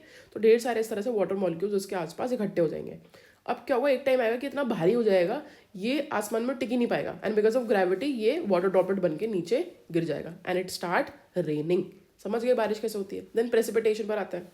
प्रेसिपिटेशन का सिंपल सा मतलब है falling of water in solid और लिक्विड फॉर्म फ्रॉम क्लाउड्स, ठीक है। रेन लिक्विड होती है, स्नो फ्रोजन होती है, हेल आइस पैलेट्स होते हैं। हेल आपने सुना है ना, बेसिकली वी कॉल इट ओले, है ना। स्लीट क्या होते हैं, पार्टली फ्रोजन रेन ड्रॉप्स होते हैं, है ना। तो बेसिकली जो हेल होता है ना, उसमें क्या होता है, एक सेंट्रिक होता है, उसमें इस तरह से बार बार लेयर जमा होती रहती है, किसकी, पानी की ऊपर जमा हो जाती है, मतलब फ्रीज हो जाती है। एंड इस तरह से जो ओले होते हैं वो काफ़ी बड़े होते हैं, मोटे होते हैं, राइट। मतलब कुछ ओले तो इतने बड़े होते हैं कि आप पूरे हाथ में भी उसको अच्छे से पकड़ ना पाओ, राइट। स्लीट क्या होता है, बेसिकली जो रेन ड्रॉप्स है वो थोड़ी फ्रीज हो गई क्योंकि उन्होंने एक ऐसा एयर मास को क्रॉस किया जिसका टेम्परेचर बहुत कम था। डिजल क्या होता है? Fine water droplets smaller than rain. बोलते हैं ना डिजल हो रही है, बौछार हो रही है। तो बौछार क्या होती है? रेन से भी कंपैरेटिवली छोटे फॉर्म में जो रेन आती है। जैसे मान के चलो ये रेन ड्रॉपलेट है नॉर्मल, तो डिजल में rain droplet will be like this. इसको ऐसे मान के चलो जैसे स्प्रे करते हैं ना, जब जब आप नाई के पास जाते हो तो नाई स्प्रे नहीं करता, उस डेंसिटी का पानी अगर पड़ता है तो आप उसको ड्रिजल बोलते हो। ठीक है। प्रोसेस ऑफ प्रेसिपिटेशन आपको पता ही है, मैंने अभी समझा ही दिया। टाइप्स ऑफ रेनफॉल समझते हैं। कन्वेक्शन रेनफॉल क्या होता है? Cause by intense heating and vertical rise of air. तो बेसिकली क्या हुआ, एयर ऊपर राइज हुई, ठीक है, उसने बादल बनाए और बारिश हो गई। ये हमें ज़्यादातर इक्वेटर के आसपास देखने को मिलती है। Then come orographic rainfall. Orographic rainfall is again really important, इसको अच्छे समझना। इसको ड्रॉ कर लेते हैं। मान के चलो ये माउंटेन है, ठीक है, ये माउंटेन है, ये एयर आई, एयर इस डायरेक्शन में जा रही है। अब एयर जैसे ही माउंटेन से टकराएगी, एयर के पास कोई ऑप्शन ही नहीं है, उसे ऊपर जाना पड़ेगा, और कोई रास्ता तो है नहीं ना, एयर माउंटेन को तोड़ के तो जाएगी नहीं, ऊपर जाएगी। अब जब एयर ऊपर गई तो क्या हुआ? मैंने आपको बताया था जब एयर ऊपर जाती है तो टेम्परेचर रिड्यूस होता है। तो यहाँ पे क्या हुआ, बादल बनने लग गए। क्यों बने बादल? क्योंकि जैसे एयर ऊपर गई कंडेंसेशन स्टार्ट हुआ, अब यहाँ से बारिश होने लग गई, राइट। अब ये एयर यहाँ से नीचे जाएगी और ऐसे निकल जाएगी। बट मेरी बात सुनो, जब हाइट इंक्रीज होती है तो हमने बोला टेम्परेचर रिड्यूस होता है। तो मुझे एक बात बताओ, अगर हाइट डिक्रीज होगी तो क्या टेम्परेचर इंक्रीज नहीं होगा? बोलोगे बिल्कुल होगा। तो अगर मैं दूसरे पेन से इसको ड्रॉ करती हूँ, अगर यहाँ से यहाँ जाने में, यहाँ से यहाँ जाने में टेम्परेचर रिड्यूस हुआ है, तो क्या यहाँ से यहाँ आने में टेम्परेचर इंक्रीज नहीं होगा? डेफिनेटली होगा। This is the exact reason कि हम इसको बोलते हैं ओरोग्राफिक रेन। ओरोग्राफिक रेन क्या करती है, ये वाली जो साइड है ना, यहाँ पे तो खूब रेन करेगी, बट इस साइड में बिल्कुल रेन नहीं करेगी। इसको बोलेंगे शैडो जोन। शैडो जोन, समझ गए? आगे चलते हैं। साइक्लोनिक रेनफॉल क्या होती है? मैंने आपको बताया साइक्लोन्स बनते हैं, उसकी वजह से रेनफॉल होती है, that is cyclonic rainfall, right. आगे चलते हैं। ग्रीन हाउस गैस इफेक्ट समझते हैं। Green house gas effect is very easy, ठीक है, इसमें बहुत इसका कोई मैकेनिज्म बहुत बड़ा नहीं है, इसको हम समझते हैं अच्छे से। बेसिकली क्या होता है ना, कुछ गैसेज होती हैं, they are over smart. Over smart भी नहीं, दे आर वेरी स्मार्ट, ठीक है। ओवर स्मार्ट थोड़ा नेगेटिव वर्ड हो गया। मान के चलो this is the earth surface, ठीक है, और इसके ऊपर ये गैसेज है, ये कुछ गैसेज है। एग्जाम्पल लेके चलते हैं कार्बन डाइऑक्साइड, ठीक है। अब सनलाइट आई, तो जब सनलाइट आ रही होती है ना, तो ये गैसेस बोलती हैं अरे मैं तो ट्रांसपेरेंट हूँ, आप अर्थ सर्फेस तक चले जाओ। तो these gases act as if they are transparent to incoming solar radiation. आने वाली सोलर रेडिएशन के लिए ट्रांसपेरेंट तरह से एक्ट करते हैं। तो सोलर रेडिएशन क्या होगा, सरफेस के तक आ गई, ठीक है। अब मैंने आपको क्या बताया था, हीट बजट में जितनी सनलाइट आएगी उतनी की उतनी वापस जाएगी। तो अभी जब ये सनलाइट वापस जाने वाली होती है ना, तब ये गैसेस बोलती है नहीं, अब तो हम ट्रांसपेरेंट नहीं है, अब तो हम ओपेक है, अब हम आपको नहीं जाने देंगे। तो ये गैसेस क्या करती हैं, बेसिकली सनलाइट को जहाँ से मैं लाके बोल तो देती है कि हाँ हम तो ट्रांसपेरेंट है, आप आ जाओ, तो सनलाइट आ जाती है, बट सनलाइट जा नहीं पाती क्योंकि गैस उसको कैप्चर कर लेती है, ठीक है। क्यों? क्योंकि it act as opaque to outgoing radiations, ठीक है। टेरेस्ट्रियल रेडिएशन बोलते हैं इनको, इनके लिए ये ओपेक है। अब इसका मतलब क्या हुआ कि ये जो गैसेज है ना, ये हीट को कैप्चर कर लेती हैं। किसको कर लेती है? हीट को कैप्चर कर लेती है, ठीक है। अब greenhouse gases are very, इन गैसेज को बोलते हैं ग्रीन हाउस गैसेज, ठीक है। These gases are really important for us. इसके बिना आप सर्वाइव नहीं कर पाओगे। क्यों? अगर ग्रीन हाउस गैसेज नहीं होंगी तो एटमॉस्फेयर के ऊपर टेम्परेचर मेंटेन ही नहीं हो पाएगा, है ना। टेम्परेचर अगर मेंटेन नहीं हो पाएगा तो आप और मैं रात को जम के मर जाएंगे, राइट। तो this is the reason why greenhouse gases are very important. But अब हुआ क्या, वी आर ह्यूमन बींग्स, हमने क्या किया, हमने पेड़ों को काटना शुरू कर दिया। जो पेड़ होता है ना, वो कार्बन को कैप्चर करके रखते हैं, तो उसकी वजह से ऑब्वियसली कार्बन इन्वायरमेंट में एंटर कर गया। हमने फॉसिल फ्यूल्स को यूटिलाइज किया, उसकी वजह से कार्बन डाइऑक्साइड, सल्फर डाइऑक्साइड, है ना, नाइट्रोजन डाइऑक्साइड, ये सारी गैसेस बहुत बढ़ गई। ये सब ग्रीन हाउस गैसेस है। तो जो हमारे इन्वायरमेंट में गैसेस थी, जो हीट को कैप्चर कर रही थी, हमें सेव कर रही थी, वो गैसेस का सडनली अमाउंट बढ़ गया। अब वो बहुत एक्सट्रीम हीट को कैप्चर करके रख रही है, जिसकी वजह से ग्लोबल वार्मिंग हो रही है, जिसकी वजह से ग्लेशियर्स पिघल रहे हैं, समझे। तो this is the mechanism of greenhouse gases. Green house gases अच्छी गैसेस हैं, इसके बिना आप और मैं जिंदा नहीं रह सकते। बट बोलते ना, अति किसी भी चीज़ की बुरी होती है, किसी भी चीज़ का एक्सट्रीम बुरा होता है। तो यहाँ पे वही चीज़ है कि इसका एक्सट्रीम बहुत बुरा है, समझे, कि इतनी ज़्यादा ग्रीन हाउस गैसेस हो गई कि बेसिकली हमारा इन्वायरमेंट डेटोरिएट करने लग गया, ठीक है। इसको इसमें हम ग्रीन हाउस गैसेस को देख लेते हैं एक बार। मैकेनिज्म हमने देखा, solar radiation, sunlight reaches the earth, some of it is absorbed and some is reflected back in infrared radiation. Absorption by greenhouse gases, infrared radiation is absorbed and re-emitted by greenhouse gases warming the earth surface and lower atmosphere, ठीक है। Now इसमें चीज़ भी बोल रखी है कि earth atmosphere trap heat from sun, जैसा मैंने आपको बताया, ठीक है। तो ग्रीन हाउस गैसेस कौन कौन से, इसको बहुत ध्यान से समझना। We have carbon dioxide, methane, nitrous oxide, water vapour and fluorinated gases. कौन कौन सी? हाइड्रोक्लोरोफ्लोरोकार्बन्स। ठीक है, राइट। अब ग्लोबल वार्मिंग क्या है? Global warming is nothing, rising of temperature. Why? Because of heightened level of greenhouse gases. मैंने आपको बता ही दिया ये चीज़ अच्छे से। ठीक है, इसके कॉन्सिक्वेंसेस क्या है? वेरी इजी भाई, आइस मेल्ट हो जाएगी, ग्लेशियर्स मेल्ट हो जाएंगे, है ना। एक्सट्रीम वेदर इवेंट्स हमको देखने को मिलेंगे। फ्लड आ रहा है तो बहुत फ्लड आ रहा है, ड्रॉट आ रहा है तो बहुत लंबा ड्रॉट पड़ रहा है ना। नंबर ऑफ साइक्लोन्स बढ़ जाएंगे, ये सब चीज़ हो जाएंगी, राइट। Loss of biodiversity. भाई सीधी सी बात है, एक सर्टेन टेम्परेचर के ऊपर कुछ स्पीशीज नहीं रह सकती, राइट। तो वो स्पीशीज मरने लग जाएंगे, एक्सटिंक्ट हो जाएंगी। ओशन एसिडिफिकेशन हो जाएगा, right. Impact on agriculture. Obviously अगर आप पूरा ग्लोबल वार्मिंग हो रही है तो सीजन्स चेंज तो होंगे ही होंगे। रेनफॉल आ रही है तो खूब आ रही है, फ्लड आ गए, नहीं आ रही तो बिल्कुल ही नहीं आ रही, ऑब्वियसली इसकी वजह से एग्रीकल्चर अफेक्ट होगा। ठीक है, देन कुछ की टर्म्स इनको समझ लेते हैं। What is albedo effect? Albedo effect में क्या होता है? बेसिकली जो वाइट सरफेस होता है ना, वाइट सरफेस जैसा स्नो, ये ना रिफ्लेक्ट बैक कर देता है सनलाइट को डायरेक्टली, एब्जॉर्ब नहीं करता, तो उसकी वजह से टेम्परेचर मेंटेन रहता है। जो ब्लैक होता है ना, ब्लैक कलर, ये एब्जॉर्ब कर लेता है, तो ये हीट को बनाए रखता है। क्यों बोलते हैं कि गर्मियों में काले कपड़े नहीं पहनने चाहिए? बोलते हैं ना कॉटन के कपड़े पहनो, लाइट कलर के कपड़े पहनो। क्यों?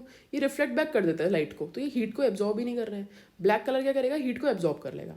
तो अर्थ के ऊपर जो आइस होती है, स्नो होती है, वो क्या करती है? सनलाइट को डायरेक्टली रिफ्लेक्ट कर लेती है ना। अब मान के चलो ये आइस के ऊपर पोल्यूशन हुआ, एक तो पहले आइस वैसे ही पिघल गई ग्लोबल वार्मिंग की वजह से, तो ब्राउन कलर की जमीन बाहर आ गई। दूसरा पोल्यूशन की वजह से इस पर ब्लैक कलर के कार्बन पार्टिकल्स अगर आ गए तो इसका कलर ग्रे हो जाएगा, ब्राउन हो जाएगा, ब्लैक हो जाएगा, राइट। अब क्या होगा? जब सनलाइट आएगी तो सारी की सारी सनलाइट को ये एब्जॉर्ब कर लेगा, टेम्परेचर को और बढ़ा देगा, है ना। तो एल्बिडो अगर कम होता है अर्थ का तो that is a big issue. Albedo effect समझ गए आप कि अर्थ पे स्नो है, आइस है, वो रिफ्लेक्ट बैक कर लेती है सनलाइट को। कार्बन फुटप्रिंट क्या है? कितना ग्रीन हाउस गैस एमिशन हुआ, दैट इज कार्बन फुटप्रिंट। ठीक है, क्लाइमेट सेंसिटिविटी क्या है? Degree of warming cause by doubling of carbon dioxide concentration. ठीक है, आगे चलते हैं। देखो दिस इज वेरी इंपॉर्टेंट, ये टेबल बहुत इंपॉर्टेंट है, यहाँ से क्वेश्चंस आए हैं और आते रहेंगे। आपको पता होना चाहिए कि अर्थ पे जो पानी है उसका वॉल्यूम क्या है, कितना परसेंटेज क्या है, ये सब आपको पता होना चाहिए। ठीक है, और कहाँ पे है। तो आप सबको पता है कि जो पानी है दुनिया में वो मैक्सिमम किस में है? ओशन में। तो 97.25% of water is an ocean. ये सॉल्टी वाटर है, आप इसको यूटिलाइज नहीं कर सकते, तो इसको तो हटा ही दो। अब फ्रेश वाटर की बात करते हैं। यूपीएससी पूछते हैं कि फ्रेश वाटर कहाँ पे मैक्सिमम है, तो सबसे ज़्यादा है वो आइस कैप्स एंड ग्लेशियर में। सबसे ज़्यादा कहाँ पर है? Ice cap and glacier. उसके बाद कहाँ आता है? Underground water. आइस कैप और ग्लेशियर का भी आप यूटिलाइज नहीं कर सकते, अंडरग्राउंड भी एक लिमिट तक करोगे, वो भी नहीं कर सकते। फिर आता है लेक्स। ठीक है, तो अंडरग्राउंड वाटर के बाद मॉइस्चर सबसे ज़्यादा कहाँ पर है? लेक्स पे है। अब बहुत ध्यान से सुनना, after lakes highest moisture is in soil moisture. हमको लगता है कि सबसे ज़्यादा पानी नदियों में होगा, है ना, ज़मीन के अंदर होगा, है ना, तो ज़मीन के अंदर है, नदियों में नहीं है इतना पानी। ठीक है, देन एटमॉस्फेयर में, मतलब जितनी हमारे रिवर्स एंड स्ट्रीम्स है ना, उससे ज़्यादा पानी तो हमारे एटमॉस्फेयर में। सोचो कितना पानी है एटमॉस्फेयर में, कैन यू इमेजिन? समझे? एंड देन लास्ट में बायोस्फेयर में। तो ये क्रोनोलॉजी आपको याद होनी चाहिए। समझ गए? आगे चलते हैं। देखो इसमें बता रखा है बेसिकली कॉन्टिनेंट जो दिखता है वो दिखता कैसे। तो कॉन्टिनेंट में देखो दिस इज द कोस्ट, ये कॉन्टिनेंटल शेल्फ है। कॉन्टिनेंटल शेल्फ के बाद आता है कॉन्टिनेंटल स्लोप। मान के चलो आप यहाँ पे स्विमिंग कर रहे हो, ठीक है, तो ये शैलो एरिया, यहाँ पे तो आप आराम से तैर लोगे। फिर क्या होगा? धीरे धीरे धीरे धीरे धीरे थोड़ी सी हाइट यू विल सी कि एक स्लोप आ गया, सडन स्लोप आ गया, है ना, कि गहरा होता जा रहा है पानी, गहरा होता जा रहा है। तो जो गहरा हो रहा है पानी उसको हम बोलते हैं कॉन्टिनेंटल स्लोप। ठीक है, बट क्या होगा? उसके थोड़ी देर बाद ना वापस से मतलब उतना ज़्यादा स्लोप नहीं आएगा। ठीक है, इसको मैं दूसरा डायग्राम में बनाती हूँ। देखो पहले तो ये कॉन्टिनेंटल शेल्फ है, ये पानी है, ठीक है, ये कॉन्टिनेंटल शेल्फ है। अचानक से स्लोप आया, इसको हम बोलेंगे कॉन्टिनेंटल स्लोप। ठीक है, फिर क्या होगा? वापस से थोड़ा ऐसा हो जाएगा। अभी भी लेवल गिर रहा है बट उतनी तेजी से नहीं गिर रहा जितना कॉन्टिनेंटल स्लोप में गिर रहा था। तो इस एरिया को हम बोलते हैं कॉन्टिनेंटल राइज। क्या बोलते हैं? Continental rise. समझ गए इस चीज़ को? ठीक है, नाउ ओशन में सॉल्ट्स अवेलेबल है, हम सबको पता है ये चीज़, राइट। कौन सा सॉल्ट अवेलेबल है सबसे ज़्यादा? अगर हम इंडिविजुअल की बात करें सबसे ज़्यादा we have chlorine then sodium, है ना। हमको लगता है NaCl है ना, तो सबसे ज़्यादा सोडियम होगा, नहीं, सबसे ज़्यादा क्लोरीन है। ठीक है, सबसे ज़्यादा क्लोरीन है देन सोडियम है, राइट। उसके बाद आता है सल्फेट। तो टॉप 3 याद कर लो, chlorine sodium sulphate, chlorine sodium sulphate, हो गया याद। अब हम आते हैं सॉल्ट का जो मॉलिक्यूल है उस पर, कि सॉल्ट का मॉलिक्यूल कौन सा है। तो यू विल रिमेंबर कौन सा सॉल्ट सबसे ज़्यादा, यू विल सी कि सोडियम क्लोराइड है। अच्छा, इसको ना मतलब इंडिविजुअल एलिमेंट मान के चलना, ठीक है, this is the exact salt, right. तो सोडियम क्लोराइड है सबसे ज़्यादा, NaCl जिसको बोलते हैं हम, ठीक है। फिर मैग्नीशियम क्लोराइड हो जाएगा, और उसके बाद मैग्नीशियम सल्फेट। तो ये 3 चीज़ें आपको याद रखनी पड़ेंगी, एनसीईआरटी का डेटा है, इंपॉर्टेंट है, ठीक है। आगे चलते हैं। देखो अब आता है टाइड्स। What is tides? तो इसको मैं एक पेज ऐड करके आपको एक्सप्लेन करती हूँ। देखो टाइड का सिंपल सा मतलब होता है कि जो वाटर का लेवल है वो राइज होता है और रिड्यूस होता है। तो मान के चलो दिस इज द अर्थ, मान के चलो दिस इज द अर्थ, ठीक है। तो अर्थ के अराउंड क्या है? पानी है ना, ये क्या पानी है। Wait let me draw it in a better वे।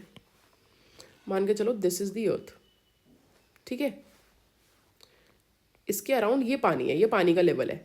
मैंने इतना ऊंचा क्यों दिखाया है? सो दैट आपको समझ में आए। अब हमें पता है कि सन है, मून है ना। अब मान के चलो यहाँ पे मून है, दिस इज द मून, या फिर यहाँ पे सन आ गया, दिस इज द सन। तो डेफिनेटली ये इनका ग्रेविटेशन फोर्स तो होगा ना, इस तरफ होगा ना ग्रेविटेशन फोर्स। तो क्या होगा, जो पानी ऐसा था वो कैसे दिखने लग जाएगा? I draw it with a different pen. It will start to look like this,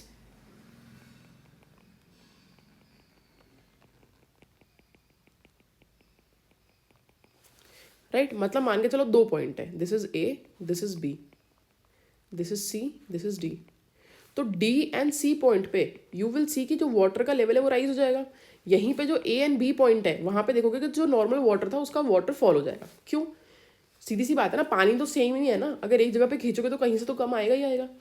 तो यहाँ पे अगर आप सी और बी डी पे अगर आप खड़े हो तो यू विल फील कि यहाँ पे पानी का लेवल जो है वो बढ़ गया है। अब आप बोलोगे मैम सी पे तो समझ में आ रहा है कि ग्रेविटेशन की वजह से बढ़ रहा है, बट डी पे क्यों बढ़ रहा है? That is because of the centripetal force, ठीक है। समझ गए ये चीज़? मतलब बेसिकली एक ऑल्टरनेट फोर्स की वजह से यहाँ का भी पानी राइज हो जाएगा, सो दैट इक्विलिब्रियम मेंटेन रहे। ये फिजिक्स वाली बात है, ज़्यादा इसमें दिमाग मत लगाओ, बस समझ लो, ठीक है। अब हमें बात क्या समझनी है, हम सब ने देखा है टाइड्स क्या होता है। अगर हमने बहुत ध्यान से देखा हो, अगर हम नदी के किनारे गए हो तो, नदी या सी के किनारे, तो एक बार आई रिमेम्बर, मैं बहुत छोटी थी, मैं लाइफ में एक ही बार बीच पे गई हूँ जब मैं शायद 7-8 साल की थी, ठीक है। तो मुझे याद है कि शाम को हम लोग गए और हम लोग बहुत खेल कूद रहे थे, मज़े कर रहे थे, सब कुछ बढ़िया था। अचानक से वहाँ पे पुलिस आ जाती है और पुलिस बोलते कि अब आप सब लोग पीछे चले जाओ, टाइड आने वाला है। तो आई वॉज लाइक कि टाइड क्या होता है? तो पता चला कि समुद्र का लेवल बढ़ने वाला है और वो कभी कभी कुछ कुछ जगहों पे इतना तेज़ बढ़ता है कि आप क्रॉस नहीं कर पाओगे ओशन, मतलब आप भाग के पहुँच नहीं पाओगे आगे, तब तक तो पानी ऊपर आ जाएगा, समझे। तो ये पानी ऊपर क्या क्यों बन रहा है? It is because of the gravitation force of moon and sun, ठीक है। अब 2 टाइप के टाइड्स होते हैं, एक होता है स्प्रिंग टाइड, एक होता है नीप टाइड। अब इसको बहुत ध्यान से समझना, ठीक है। I am drawing the diagram. तो दिस इज, मान के चलो सी, दिस इज द सन, ठीक है, this is the earth and this is moon, right. अब मान के चलो जो मून है वो अर्थ और सन के बिल्कुल बीच में आ रहा है, राइट। तो बहुत ध्यान से सुनना, फोर्सेस देखो कौन कौन सा एक्ट करेंगे। इस डायरेक्शन में एक फोर्स एक्ट करेगा किसका? ग्रेविटेशन फोर्स ऑफ सन। एक यहाँ पे एक्ट करेगा ग्रेविटेशन फोर्स ऑफ मून। एक यहाँ पे एक्ट करेगा सेंट्रीपिटल फोर्स ऑफ मून, एक एक्ट करेगा centripetal force of sun, right. तो यहाँ पे क्या होगा ना, जो वाटर लेवल है वो बहुत राइज कर जाएगा। मान लो हाई टाइड आता है तो उसका भी हाईएस्ट लेवल आ जाएगी, राइट, है ना। एक और कंडीशन लेकर के चलते हैं।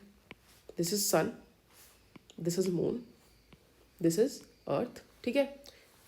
सॉरी, इसको हटाते हैं। यहाँ पे मून, एक सेकंड रुकना, this is earth and this is moon, right. अब अगेन फोर्सेस देखो, तो इस डायरेक्शन में कौन सा फोर्स आ रहा है? Gravitation force of sun. इस डायरेक्शन में क्या है? Gravitation force of moon. इस डायरेक्शन में क्या है? Centripetal force of moon. इस डायरेक्शन में क्या है? Centripetal force of sun. Again exact इस कंडीशन जैसे ही 2 फोर्स इधर है, 2 फोर्स उस डायरेक्शन में, राइट। तो अगेन क्या होगा, नॉर्मल टाइड से भी ज़्यादा हाई टाइड आएगा, लोअर टाइड से भी ज़्यादा लो टाइड आएगा, ठीक है। टाइड 2 टाइप के होते हैं, high and low. High tide मतलब लेवल इंक्रीज हो रहा है, लो टाइड मतलब लेवल रिड्यूस हो रहा है, ठीक है। इन दोनों कंडीशन को हम क्या बोलते हैं? स्प्रिंग टाइड, स्प्रिंग टाइड, समझ गए। नाउ कुछ इसके कुछ अपोजिट कंडीशन भी होती है। मान के चलो this is sun and this is earth. अब या तो मून यहाँ पे है या मून यहाँ पे है, ठीक है। तो पहले हम ये वाली कंडीशन लेकर के चलते हैं। अगर ये वाली कंडीशन है, ठीक है, तो सन की ग्रेविटेशन कौन सा डायरेक्शन में? यहाँ पे। सन का सेंट्रीपिटल फोर्स कहाँ पे है? यहाँ पे। मून का ग्रेविटेशन कहाँ पे है? यहाँ पे। मून का सेंट्रीपिटल फोर्स कहाँ पर है? यहाँ पे। अब इसको कंपेयर करो with this condition, compare this with this condition. यहाँ पे क्या हो रहा था ना, एक ही डायरेक्शन में 2 फोर्स और यहाँ पे भी 2 फोर्स। यहाँ पे क्या हो रहा है, एक यहाँ लग रहा है, एक यहाँ लग रहा है, एक यहाँ लग रहा है, एक यहाँ लग रहा है। तो जो दो दो फोर्स लग रहे थे वो वीक हो गए, राइट। इसकी वजह से क्या हुआ, जो हाई टाइड आता था उससे कंपैरेटिवली कम टाइड हाइट का आएगा, लो टाइड से कंपैरेटिवली ज़्यादा टाइड का आएगा, समझे। तो टाइड उतने लंबे नहीं होंगे, ठीक है। सिमिलरली अगर मून इस पोजिशन में तो क्या होगा, मून का ग्रेविटेशन फोर्स इस डायरेक्शन में जाएगा, सेंट्रिपिटल फोर्स इस डायरेक्शन में जाएगा। तो जब मून सन और अर्थ में 90 डिग्री का एंगल बन रहा होता है, यहाँ पे भी 90 डिग्री का एंगल बन रहा है, उसको हम बोलते हैं नीप टाइड्स, ठीक है। नीप टाइड्स क्या होता है, वो टाइड जिसकी हाइट कंपैरेटिवली कम होती है। रीजन बीइंग कि मून एंड सन परपेंडिकुलर है, एक ही डायरेक्शन में नहीं है, तो they are not acting as friends. Spring में, इस स्प्रिंग टाइड में क्या हो रहा है, मून एंड सन दोनों एक दूसरे को हेल्प कर रहे हैं, दो फोर्स इस डायरेक्शन में, दो फोर्स इस डायरेक्शन में। तो जो स्प्रिंग है, जो टाइड है, वो कंपैरेटिवली अपनी अपनी हाइट से बड़े, ज़्यादा लंबे आएंगे, ठीक है। तो यहाँ पे भी ये दे रखा है नीप टाइड, नीप टाइड, ये क्या है, स्प्रिंग टाइड, स्प्रिंग टाइड। अब आपको याद रखना है, एनसीईआरटी में बहुत अच्छे से दे रखा है, स्प्रिंग टाइड आता है फुल मून पे या न्यू मून पे, है ना। ये फुल मून है जब पूरा चंद्र आपको वो दिख रहा पूर्णिमा, ये न्यू मून है जिसको हम अमावस्या बोलते हैं, राइट। तो अमावस्या पे और पूर्णिमा पे कौन सा टाइड आएगा, स्प्रिंग टाइड आएगा, ठीक है। नीप टाइड कब आएगा, जब ऑलमोस्ट एक क्वार्टर पास कर लेगा मून, जब मून और सन के बीच में 90 डिग्री का एंगल है। समझ गए इस चीज़ को अच्छे से, आगे चलते हैं। Then comes the type of ocean currents, again बहुत इंपॉर्टेंट टॉपिक है but it's comparatively very easy, ठीक है। आपको दो तीन चीज़ें समझनी है। देखो दिस इज द मैप, इस मैप को समझना इज़ वेरी इजी, इसको रटना भी बहुत ईजी है। आपको याद रखना है कि देखो इक्वेटोरियल करंट चलता है इस डायरेक्शन में, नॉर्थ में भी इस डायरेक्शन में जा रहा है, साउथ में भी इस डायरेक्शन में जा रहा है। जब करंट इस डायरेक्शन में जाएगा तो नीचे से काउंटर करंट ऊपर आएगा, जिसको हम बोलते हैं इक्वेटोरियल काउंटर करंट। इसको मैं आपको इमेजिन करके बताती हूँ कैसे होता है। मान के चलो ये चाय का कप है, ठीक है, राइट, और इसमें चाय है। तो हमने देखा ना मलाई जम जाती है चाय के ऊपर, तो आप क्या करते हो, यहाँ से फूक मारते हो, फूक मारते हो तो चाय की जो मलाई है वो इस तरफ चली जाती है, और यहाँ से फ्रेश चाय, गर्म चाय ऊपर आ जाती है, ऐसा होता है, राइट। इसको हम बोलते हैं अपवेलिंग ऑफ करंट। कभी कभी क्या होता है, मान के चलो अगर ये एरिया है, ठीक है, यहाँ से ट्रेड विंड्स आ रही है, हमने ट्रेड विंड्स देखी थी, तो सारा का सारा गर्म पानी अगर इधर इकट्ठा हो गया तो यहाँ से नीचे से ठंडा पानी ऊपर आ जाता है, इसको हम बोलते हैं अपवेलिंग ऑफ करंट। तो कभी कभी क्या होता है, ऊपर से सारा करंट इधर चला गया, सारा पानी इधर चला गया, तो नीचे से तो मेंटेन रहेगा ना लेवल, पानी इस तरह से तो रह नहीं सकता, पानी तो सेम लेवल रहेगा, राइट। तो नीचे से काउंटर करंट आता है, उसको हम क्या बोलते हैं, इक्वेटोरियल काउंटर करंट, ठीक है। तो इक्वेटर में नॉर्थ में यहाँ जा रहा था, साउथ में भी इधर जा रहा था, है ना, क्यों, because of the rotation of earth. इसका काउंटर करंट कौन सा आ गया, इक्वेटोरियल काउंटर करंट। ये कौन सा डायरेक्शन में होगा, इस डायरेक्शन में, समझ गए, इजी। नाउ एक बात याद रखना, दिस इज द अर्थ, हमें पता है वार्म करंट, कोल्ड करंट क्या होता है, ओशन करंट्स, ठीक है। जो पानी का मास गर्म होता है उसको वार्म करंट बोलते हैं, जो कोल्ड होता है उसको कोल्ड करंट बोलते हैं, ईजी। अब बहुत ध्यान से इस बात को समझो, इक्वेटर पे जो पानी है वहाँ पे सनलाइट आ रही है अच्छी खासी, वहाँ पे इंसोलेशन अच्छा खासा है, और ये पानी गर्म है, ठीक है, इसलिए पानी हमेशा जाना चाहेगा towards the poles, right. Now poles पे क्या होगा, पोल्स पे जो ठंडा पानी है वो जाना जाएगा टुवर्ड्स द इक्वेटर, ये बात तो फैक्ट है। आप खुद सोचो ना, आप कभी सर्दियों में जब हम नहाते हैं, ठीक है, कभी कभी नहाते हैं बट नहाते हैं, राइट। तो सर्दियों में जब हम नहाते हैं तो हम गर्म पानी में ठंडी पानी को मिक्स करते हैं।